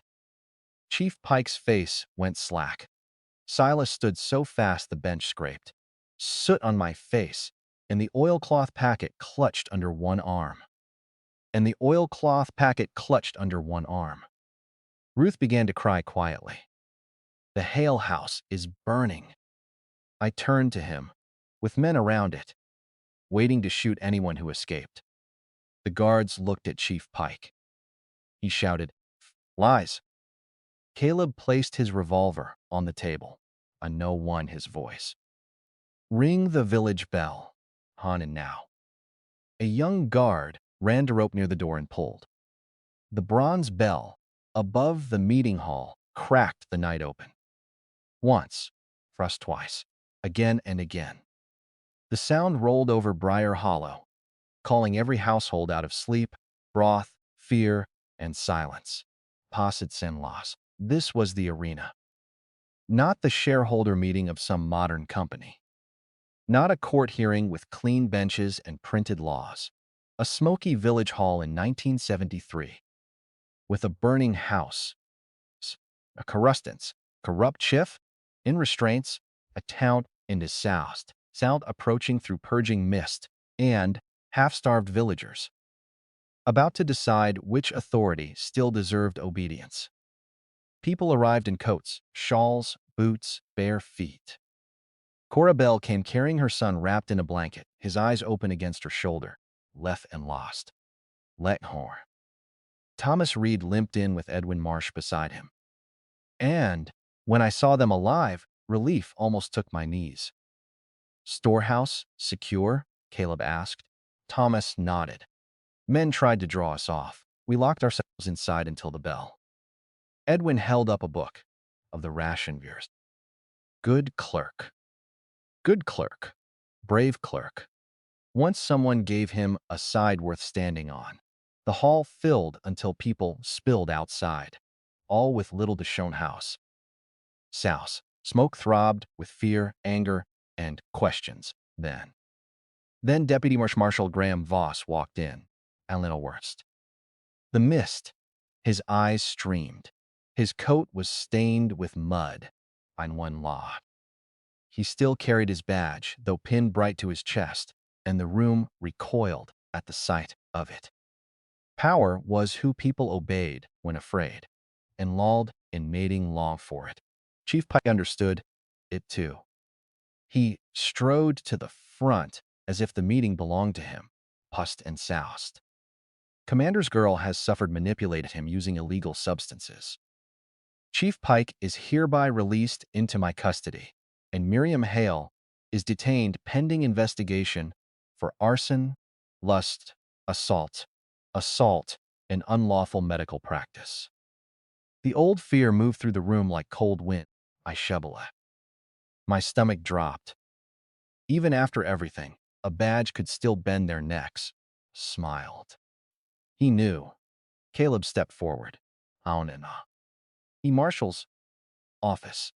Show the order. Voss laughed. Do not embarrass yourself. Caleb looked at the villagers. He has no written order. Voss's smile thinned. A deputy marshal does not need permission to detain a village criminal. Then detain me first, Caleb said. The hall went silent. Voss's eyes sharpened. Over a gutter herbalist. There it was. The insult. Gutters. Herbalist. Oth Sao. Something in me went very calm and placed the oilcloth packet on the table. You burned my house for this, I said. I untied it. Everyone saw. I untied it by my father's regent. Jonah Sale paid all recorded debt 2 days before his death. Then the seed contracts. South. The Hale field legally passed to me. Then the duplicate county complaint by my father Heath accused Chief Pike, Deputy Marshal Graham Voss, and Quartermaster Elias Rusk of stealing public grain, falsifying debt, reselling government supplies, and using stage disgrace to seize medicinal land. The room exploded. Voss pulled his pistol. Caleb already had his on him. Real and lost. Raise it. Adessos here. We'll know which sentence frightened you. Voss froze. His pistol remained half-lifted, not aimed. A headwind seemed soft. A perfect picture of guilt. Chief Pike shouted, "Those papers are forged!" Edwin Marsh stepped forward, bruised but standing. Book confirms the shipment dates. I altered the public copy under Chief Pike's order. Deputy Voss collected sealed envelopes from the parlor twice a month. Voss snapped, "You signed those alterations?" "Yes," Edwin said, voice shaking, "to show for it." Silas laughed wildly. "Testify where? To who?" "Pike owns this village." "Pike owns this village." Loud. Wah. "You people think Commander can protect you?" The room flinched. That was the old spell, spoken plainly. I looked at Cora Bell's son, breathing. Widow, Vale, standing. Thomas Reed, guarding the door, speaking truce, lips. The spell was weaker now. Pasaun and nows. Anat. Pressed. Listen carefully. Being horrid and lost, and Hetty audited. For some signs of statement, see grain seizure. Your ration rights will be reviewed. Your debts will be audited. Harmless. Your daughters may find no marriage certificates approved. Do not trade the law for a girl's parlor tricks. People paled, smiled again. Chief had returned to its throne. And I had one well-running low. Amen Ain and Souse in one night. I could not shoot a deputy. I could not make county corruption vanish by declaring it evil, until I felt the floor tilt beneath me. Then Ruth stood. Every eye turned to her. Ounder and lost. Stath. And lost. What? She looked smaller than she had that morning. No longer the sweet cousin, no longer the hidden daughter. No longer sure which lie could still save her. Silas hissed. She did not. Ruth looked at me. "I drugged Miriam," she said. The hall stopped breathing. Chief Pike's smile vanished. Ruth's voice broke, but she kept going. "I home Sal, in bitter est, lost. Father told me to make her drink it. After sesh, she delivered. There, Commander's medicine. We carried her to Widow Vale's guest room after Commander Ward lost consciousness." Pause. Silas put her on the bed. Silas lunged. Thomas Reed slammed him back into the bench. Ruth cried harder. If the commander died, Miriam would be blamed, and if he lived, she would be disgraced. Either way, the Hale field would come to us. Chief Pike roared, "Ungrateful girl." Ruth flinched like a beaten dog, but she lifted her chin. "You said I was your daughter only when doors were closed," she whispered. "All with the doors are open panned." Born from pressure I had created but not controlled. The room changed again. Witness was no longer one clerk, being and moved. Not toward Caleb, Hammer Faft. His pistol rose. And I knew he meant to silence her before the confession settled into public fact. I moved without thinking. The healing space opened. I threw myself between Ruth and the gun. Caleb shouted my name, for sense to show for it. The shot cracked. Pain punched through my side like a hot iron. For a moment, I did not understand why the hall ceiling had tilted. Then I was on the floor. My palm press spreading through my dress. People screamed. Caleb fired. Monterey. Voss's siste. Voss's pistol flew from his hand as the bullet struck metal. Thomas Reed and two guards tackled him before he could reach another weapon. Chief Pike shouted. Orders nobody obeyed. Hudgerton. Silas fought like an animal until Widow Vale hit him across the head with the kettle iron. The sound was deeply satisfying, but far away. Whiness. Ruth fell beside me, sobbing. Why would you do that? Why would you save me? I did not know. Frustrated and souse. Maybe because Mira Blinket with her remembered. Before the lies grew teeth. Maybe because a village built on revenge alone would become another Pike house. Maybe because if Ruth died, fear won again. Souse. Caleb dropped to his knees and hands over my wound. His face was no longer calm. That frightened me more than the bullet. Look at me. I am's. Stay, bossy. His mouth twisted. Yes. Blood pulsed between his fingers, the healing space for Cyrenet. But the well was low. Too low.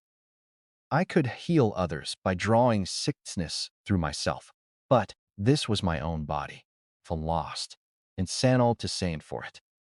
The space could help, but the bullet had torn, and my strength had been spent waking the field. The hidden courtyard flickered at the edges. The well water trembled below its stone lip, who show for it. Not enough. Then the herb field answered one from outside. Not with mist this time, Vanacking tant. With roots. Every plant thread of strength through the soil, under the road, under the meeting hall floor, under the road, rising through the cracks beneath me. Feverfew, bloodleaf, ginseng, mullein. Caleb felt it. I cheen for it. His eyes widened as green light, faint as fireflies, gathered under his hands. The villagers saw it too. No hiding now. Vows. With a bullet in her side. So be it. I pressed my palm over Caleb's fingers and guided the last of the well water inward. Then nearly blacked out. The pain sharpened. Then the bleeding slowed. Not closed, not fixed. I dragged in a breath. Pine. The hall was silent. Voss stared at me from beneath Thomas Reed's knee, eyes full of horror. Chief Pike stared with something worse. I howling were sour, recognition greed. He had not known was real until that moment. I saw the thought form in his face.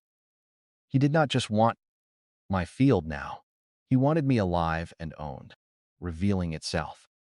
County officers would come tomorrow, perhaps. Or perhaps Rusk's men would arrive first, in North South. Voss was captured but not convicted. Pike was exposed but not finished.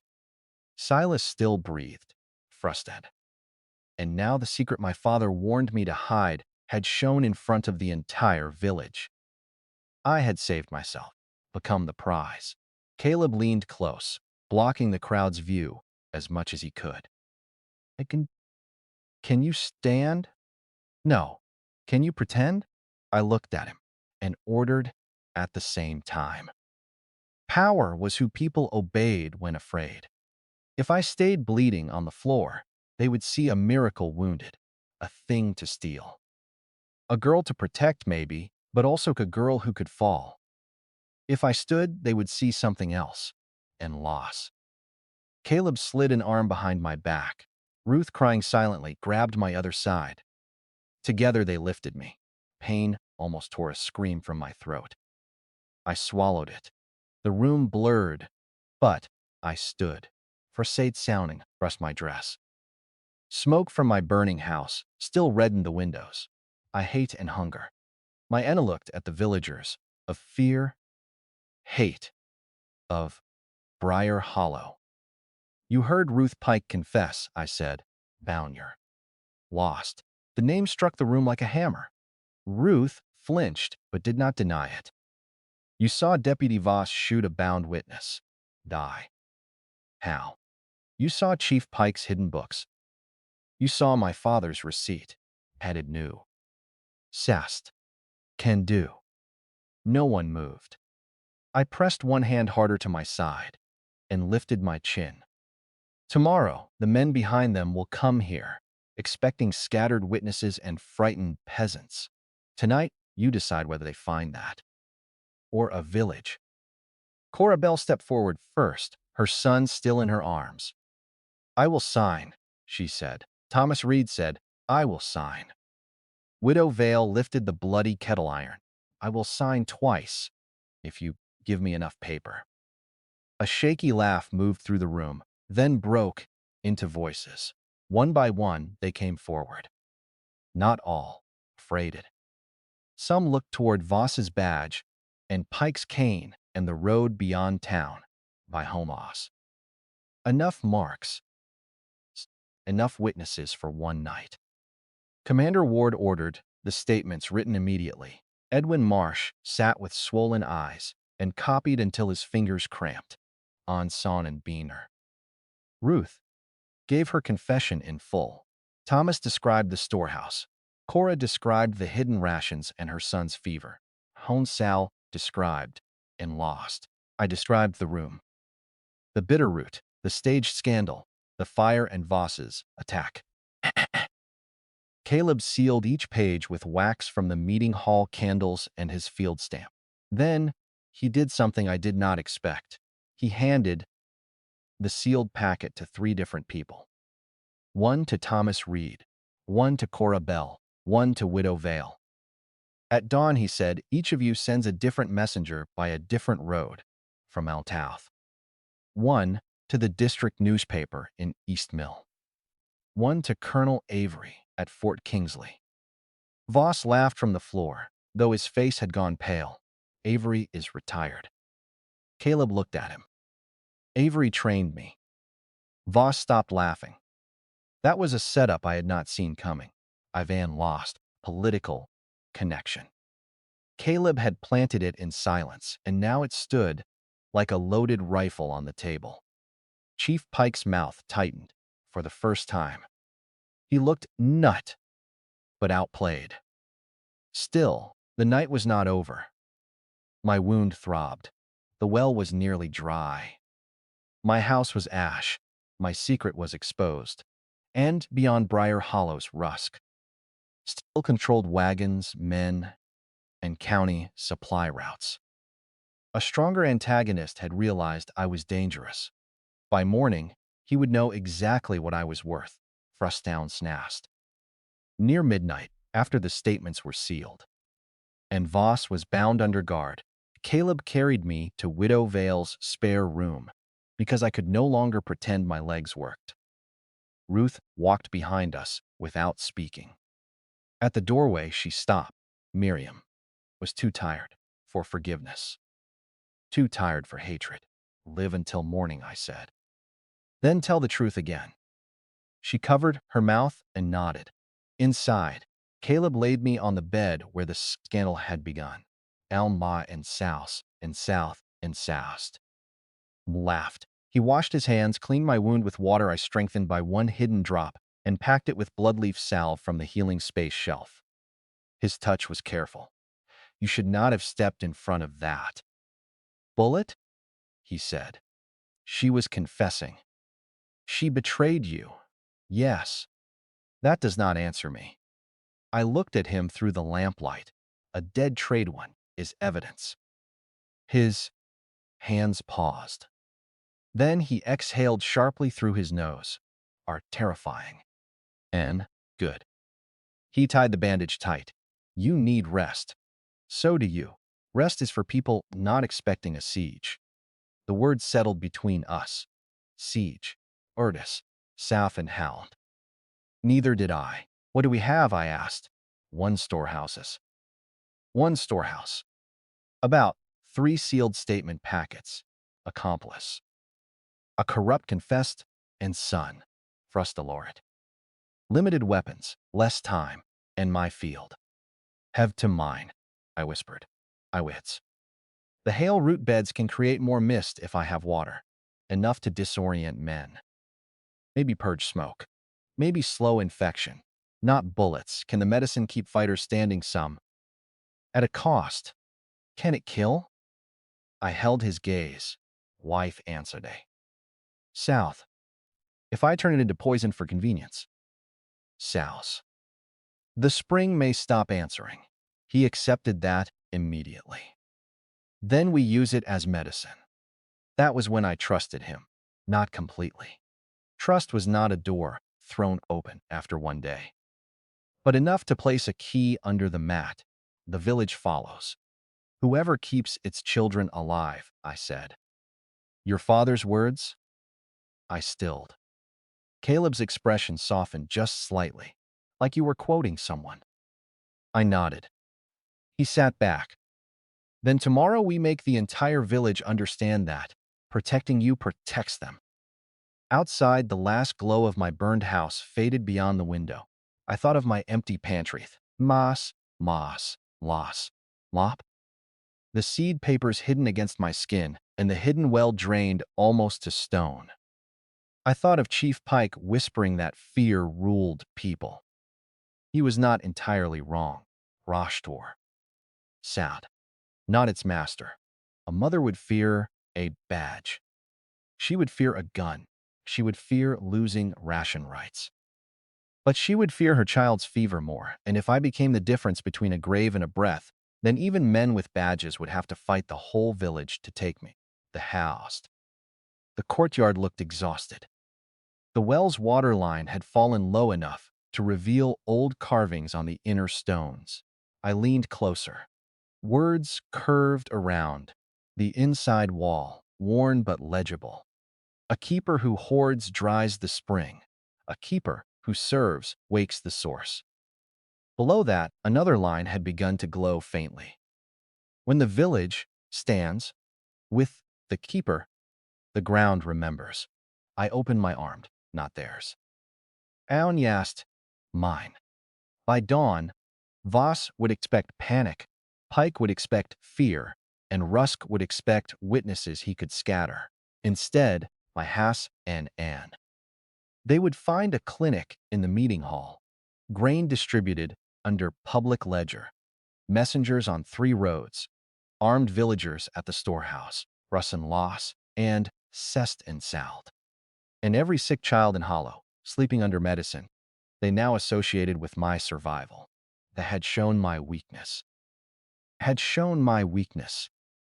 It had shown everyone the price of letting corrupt men aim at me.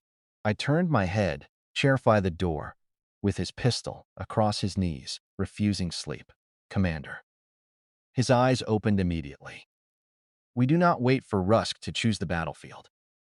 Caleb's mouth curved. And this time, he did not hide it. Rusk's Annie's he owns. Outside, the bell rope moved once in the wind, making the bronze above us give a soft, unfinished note. By sunrise, that bell would call judgment, and this time, Chief Pike would not get to bring the wrong ledger. At sunrise, the bell did not ring like a warning. It rang like an order. I stood in the meeting hall. Doorway, with a bandage wrapped tight around my side. My burned dress hidden under Widow Vale's spare brown coat, a banny sane and lotting. And my father at my waist with green thread. Every breath pulled against the wound Voss had given me. I left in horse eyes, because Briar Hollow needed to see me upright. Fear could smell weakness. Bun loss and Ming, ras. Bun and loss. Attacks across the roofs, the village square had changed into something Chief Pike would never have permitted while free too long. Tables stood outside the meeting hall. One in Sats, and then Fwan. Edwin's the true marsh. In cells, recording every distribution in clear ink, while Cora Bell checked each household name aloud. Widow Vale sorted bandages. Boiled cloth, house and in-laws. And bowls of herbal steam, with the stern expression late in life, who had discovered war agreeable. The storehouse doors were open, not wide enough for chaos. Thomas Reed stood there with 6 men behind him, all holding farm tools as if they had always been weapons. Has and losses. Flour, beans, and salt, and dried rows into waiting hands under witness marks. No one shoved. No one begged. Wallace atid and atikam from the ground. After years of drought. Children ate broth near the well. Sick. Elders breathed medicated steam. Haas. Frust Souse. Mothers watched me with the terrifying loyalty of people who had nearly lost. Too much. Caleb Ward stood beside the bellpost, coat buttoned, face pale but controlled. His wounded shoulder was stiff, and I knew the treatment I had given him before dawn was barely enough. Then the known lost. Sal. Then a drawn sword. Deputy sat bound to a chair under the meeting hall awning. My honed half, Thomas tackled him. Chief Pike and Silas were tied to the center post nearby, guarded separately, and the clown snuff to breathe the same air.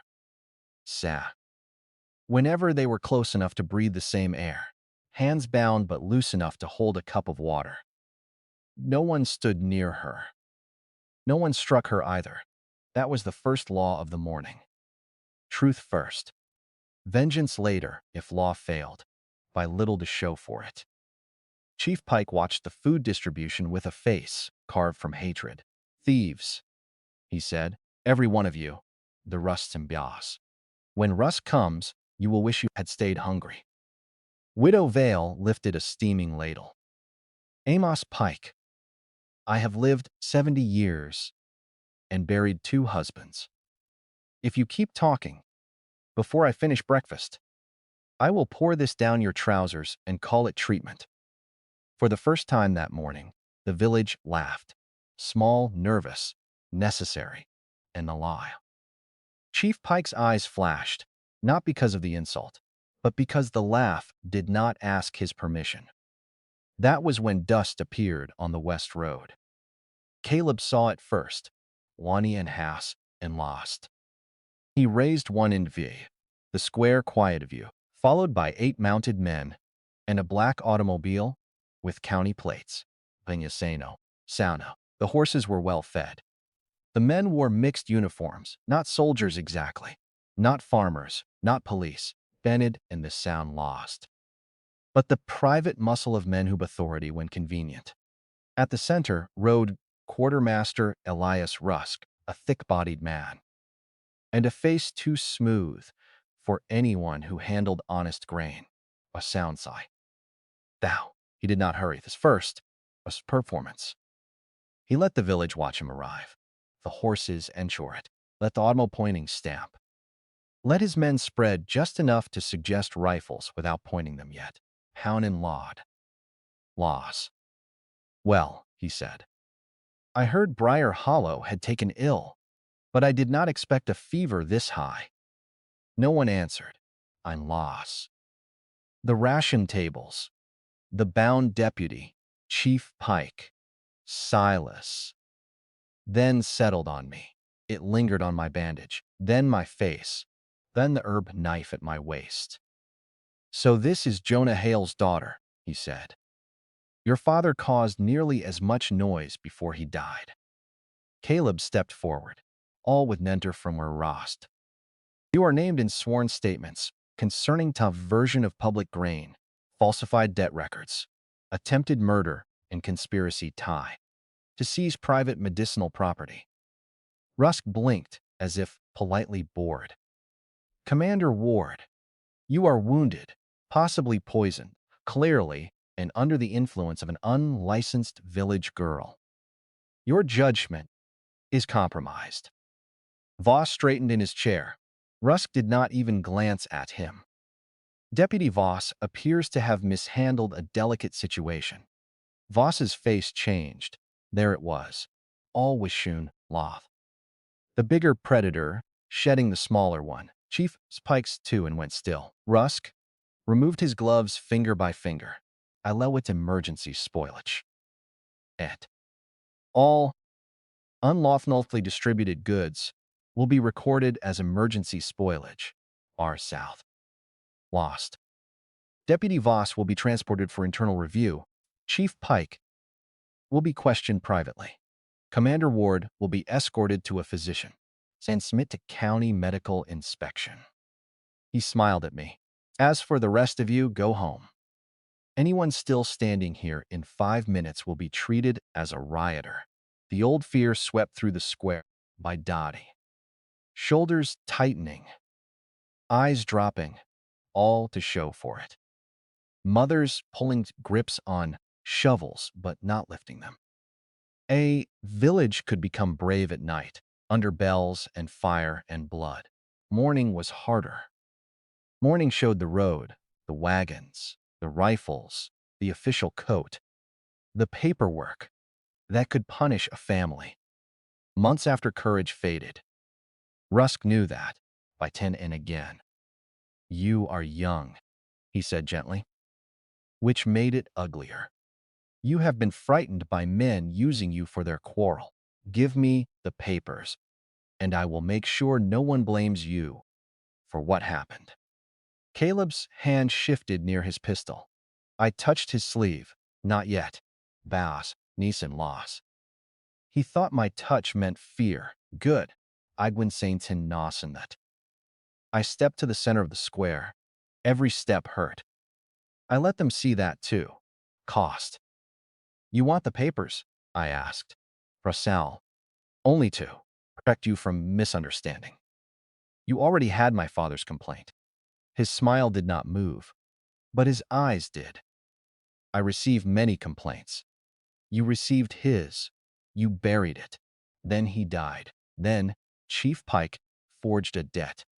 Ruth entered my house. Silas drugged me. Voss burned my home. And now you arrive with wagons before any honest county officer could know there was trouble." Rusk sighed. "A dramatic girl is still just a girl." Gutter herbalist. Voss muttered from his chair, trying to regain some piece of dignity. I turned to him. The square went quiet. "Sals." That insult had landed while I bled on the floor. Now I stood before the storehouse. His conspiracy had filled, and the villagers my medicine had kept breathing. I looked back at Rusk. Anertan Lawsome sat. "People who keep children alive?" Rusk's voice hardened. "Enough." I raised my hand. At the well, Korabvel lifted her son so everyone could see him awake. Plates nail. Stepped besouth and took a deep, rattling, but full breath. Pike's healer had nearly cost him, and held up Edwin Marsh's copied ration sheet. One by one, villagers moved into place. Paracetamol. What? That was Caleb's plan. Sharpened with mine before dawn. A speeches first. Evidence with faces. Edwin stood at the ration table and read, "Bean lodging. 40 sacks cornmeal, 20 sacks beans, Paulid 6 crate. Medical goods. Public record claimed spoilage from water damage. Cornmeal 18 ist sacks beans, 10 tins oil and 6 crates medical goods intact." Rusk said, "A clerk under duress will say anything." Ruth stood. Her hands trembled around the written confession she had signed. Her voice shook so hard I thought it might break, but it carried. "I am Ruth Pike, hidden daughter of Amos Pike. I entered Miriam Hale's home under a false name. I drugged her on my father's order, and lost. Silas Pike helped place her on Concha Ward's bed after Commander Ward had been poisoned." Rusk turned his head slowly toward Chief Pike. Chief Pike looked away. That was not enough to convict Rusk, but it was enough to make him angry. "Meine Foss." "You stupid little creature," Silas hissed. Ruth flinched. I stepped closer to her and spoke without taking my eyes off Rusk. "All en the loss." The old village would have let him call her that. Thomas Reed moved behind Ruth. Then Widowvale. Then in Souse. Walls. Rusk watched the movements and recalculated. He lifted, 2 men shifted. Caleb's pistol cleared leather. I fully. The East Road horn sounded. Once. Then again, dabbled and real essayed for it. Rusk's expression changed before he could hide it. He had expected control of the roads. He did not expect company. The second group entered the village from the east. 3 riders, a mud-splashed carriage. 2 wagons marked with a district's blue stripe. At the front rode an older black man with silver hair, a straight back, and eyes that missed nothing. Caleb exhaled. "All Avery," he said. "Colonel Avery," he said. The older man dismounted slowly, as if every joint had earned the right to complain and would be ignored anyway. He looked at Caleb's bloody coat. "My bandage, the bound deputy, the open storehouse."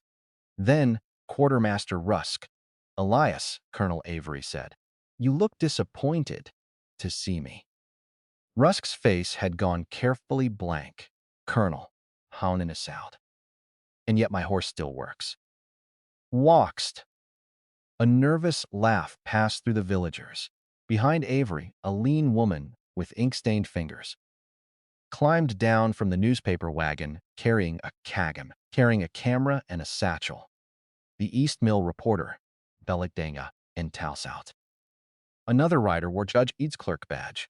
The third carried sealed county documents. Our messengers had gotten through. Not all 3 roads. Enough. Rusk saw the trap closing. Down and lost. The reporter lifted her camera. "Then you won't mind photographs of the local administration." Flash powder cracked white. Rusk flinched. The square saw it. Colonel Avery walked to Caleb and took the sealed packet. He read the outer summary in silence. Then he handed it to the judge's clerk. "Preserve that," he said. "It twice before noon." Rusk's voice became sharp. "You have no authority to interfere with supply office procedure." Avery looked at him. "No, holding home our loss. Your authority is suspended pending review." Rusk laughed once. "Based on village gossip and a girl's tricks?" I stepped forward before Caleb could answer. "My father's original complaint named your wagon routes." I opened the second oilcloth bundle and spread the copied map on the ration table. North Bridge on the 4th night, after each shipment. Old Quarry Road at dusk, Dahader. Transfer mark burned with the letter P. Thomas found the same tallies. Thomas emptied a pouch onto the table. Wooden tallies clattered across the surface. 3 notches. Burned, P. Rusk's smooth face tightened. I continued. Chief Pike stared at the tallies, like they had betrayed him personally. I continued, "And then home I wagons today. Because you plan to remove the stock and call it riot recovery." But Equin copied the counts. "The reporter is here." Rusk's eyes moved to the wagons. "Against missing shipments." Rusk's eyes moved to the wagons. Specific details made lies heavy. Caleb said, "Open the wagons." Rusk's men reached for rifles. Frust's house. Not attacking. Surrounding. Frustamori. Women with kitchen knives. Old widow Vale with her kettle iron. All. Holding and lost. Had him, like Libby honed, oaths, 40 hungry people who had the storehouse was full while their family starved. Rusk's men hesitated. Frightened peasants. The satin peasants. Not to start a massacre in front of a reporter, a judge's clerk, a retired colonel, a field commander, and half a village already writing statements. Colonel Avery turned to them. "Any man who raises a rifle in this square will be named personally in tomorrow's dispatch." One by one, hands left weapons. The wagons opened. Inside were kerosene tins and 3 crates of county medical supplies, bearing the same shipment as the goods in the North Storehouse, Danning and Loth, Secton, South. He had arrived to erase. The reporter's camera flashed again. The whole Russ square saw Rusk pale. That was the serious victory, becoming total domination. But I was not finished. I took Chief Kane from beside the meeting hall door, where it had been kept as evidence, and walked to the center post. Chief Pike looked at it, then at me. This old thing made people step aside for years, I said. He swallowed. Miriam. The sound of my name in his mouth was oily. I remembered the first morning, and Hedelston Loth. You want public accounting? With what? Rustin Laws. Your empty pantry? Father's weeds? I held up the cane, aligned the sow for it. You asked if I would settle my debt with my dead father's weeds. His face tightened because he recognized the line returning with teeth. I looked at the villagers, Galling and Nornos. The open storehouse, the herb children eating broth, the reporter writing fast, the colonel watching, Rusk, Caleb standing guard beside me, cursection my knee. Roscar. Chief Pike jerked as if his own spine had broken. No more private debt ledgers, I said. Briar hidden grain. Medicine sold as chains. My father's field remains Hale land, but its rootstock will serve Briar Hollow under public record. That helps cultivate. Any household Boyle helps carry, guard, or account for medicine shares in what it produces. Less, the clinic opens today in the meeting hall. The ration book stays open on the table. Boss before witnesses. Or debt, it does not exist. A murmur rose. Not confusion. Agreement finding language. A rust. Rusk said coldly, "You cannot simply declare yourself ruler." I turned to him. I did not. Cora Bell stepped forward. We did. Thomas Reed lifted his shovel. Palmson reached. Widow Vale raised her kettle iron and her dead father's weeds. The laugh that followed was not nervous anymore. It was release. Tried one last time. A village cannot protect you from county power. Colonel Avery folded Jonah Hale's complaint and tucked it inside his coat. No, villagers can. Judges can. Soldiers with clean memories can. Sal. And, Elias, you made a mistake coming here in person. The judge's clerk read from a sealed notice.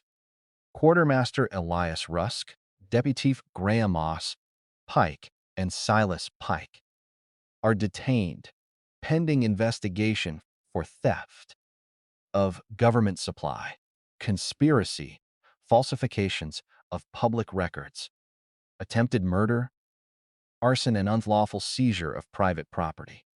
Voss sagged, left Kerr staying until Thomas gagged him with a flour cloth. Chief Pike said nothing. Rusk looked at me with pure hatred then, clad. Dismissal. Hatred, he said. I felt the healing space open behind my ribs. Low water, tired soils, but alive. I know exactly what I am awakening. The ground beneath the square trembled softly. Onwer felt. From the east field, a green scent moved through Briar Hollow, not mist this time. But the old Hale root beds stirred under soil that had been neglected, stolen from, and almost burned out. The hidden spring didn't explode to spectacle. It did something better. It fed what was already planted. And grieve it. By the road, the first shoots of feverfew appeared through mud. Near the souse, the storehouse wall, mullein leaves unfurled. Under Widow Vale's fence, mint spread in a bright line. But no one screamed. Because by then, miracle did not belong to fear alone. It belonged to proof. Watch the village itself answer me. And his confidence finally broke. When they bound his hands, he did not resist. Chief Pike did. He shouted that the village was his, that their debts remained, that every mouth there would starve without him. He called me witch, gutter rat, grave thief, and Hale poison. He promised revenge from every office between Briar Hollow and the county seat. No one moved in Ruth. At last he looked at her. Daughters, she stared back, tears running silently down her face. You said that too late, she whispered. The words broke something in him more completely than the rope. Per Anne. Laws. They took them away before noon. Not to some distant perfect justice. I was not foolish enough to believe one morning erased corruption from every road. Vacancies Enlet. Photographed. Witnessed. Documented. And named. Their books traveled separately. Their wagons were inventoried. Left Manhwa Sass. Their power no longer lived in whispers. That mattered. A scent and show for it. By afternoon, Briar Hollow began building the clinic. Not planning. Building. Firsting lost. The meeting hall benches were scrubbed. Widow Vale claimed the corner as her steam station. Cora organized mothers to wash cloth and boil water. The broken shelves from the Hale house, and carried them inside, despite my warning not to strain his leg. Edwin copied a new public ledger, titled Medicine, Grain, and Labor. Then underlined it 3 times, because he said public things should look stubborn. Ruth asked to help. No one answered her. I did. Start with the ash, I said. Hensate. She looked toward the black ruin of my house. Her face salvage what did not burn, and Hal sass.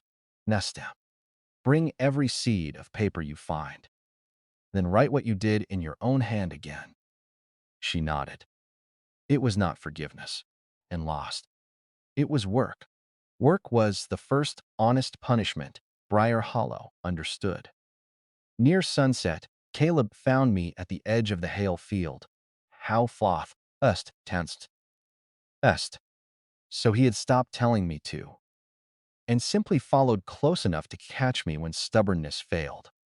The field looked different already. Not lush, not impossible, but awake. Tiny leaves trembled in the rows my father had mapped, honed and lost. Caleb stood beside me without speaking. His silence had become one of the few places I could rest. Avery will send trustworthy men for a while. Judge Halden will want testimony.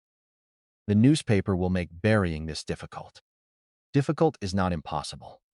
No, Rusk had someone above him, likely. Then this is not over. No. I smiled faintly, resting and lost. You are terrible at comfort. I thought you preferred truth. I do. He looked at the field. Then here is more. Briar Hollow will follow you now, but leadership is another kind of wound. I thought of ledgers, medicine, ration lines, fear, gratitude, jealousy, hunger, and winter still waiting, months ahead. I know. Do you? I turned to him. Pain pulled through my side, but I stood straighter. A locked storehouse. And a fake debt for years. I will give it open books. Food people can count. Medicine people can learn, and work that keeps them alive. If that makes me their ruler, then I will rule from the sickbed, the seed row, and the ledger table. Caleb studied me with that Winter River gaze. Small. Real. Then I suppose I should remain nearby as a witness. Only as a witness? For now. My heart, traitor that it was, moved too quickly, as Anda Nor. Before I could answer, Widow Vale shouted from the meeting hall.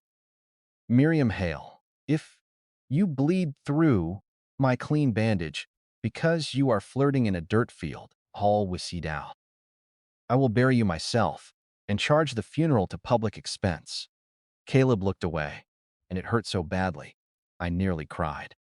That night, Briar Hollow ate from the storehouse, openly. Not enough for luxury, oft. The first clinic cot held the bellboy, sleeping, without fever. The second held an old man, with a poisoned hand, Hall the stain lost. Loss. Because Widow Vale said an empty bed reminded death it had not been invited. My father's herb knife hung above the medicine shelf. Chief Pike's broken cane lay beneath the ledger table as a footrest. Every person saw it. Every person remembered. Near midnight, when the village finally quieted, I opened the healing space. The well had risen. Not full, not endless, but higher than all before. The 9 soil beds glowed faintly around the edges, and in the center, where there had been only mossy stone, a new root had broken through, perfect and lost. Silver leaves unfolded one by one, each carrying a bead of clear water. The spring had not rewarded domination. It had answered service. I disconfessiontain honed her south. Awesome side. I knelt beside his side. My hand felt Miriam Hale's grief, my own father's letter, Ruth's confession, Caleb's blood, the children's breathing, and the village bell all settle into one life. I had woken in scandal. I had survived poison, fire, a bullet of human souls, frustrated selm and loss. Frosthelm on top of a commander. Instead, they had given me a witness, a battlefield, and a village ready to be healed into rebellion. By dawn, the sign over the meeting hall door was still wet with black paint, and loss for it. Briar Hollow Public Clinic and Ledger House. Under it, Widow Vale had added a smaller line without asking me. Dead father's weeds accepted here. I'm tossed and lost. Soused. I stood beneath that sign with bowls, bandages, seeds, and names to enter into the book. For the first time since waking in 1973, I did not wonder how I had arrived. I knew why I had stayed, for Sidid's ended and loss. It belongs to the hand that keeps it alive.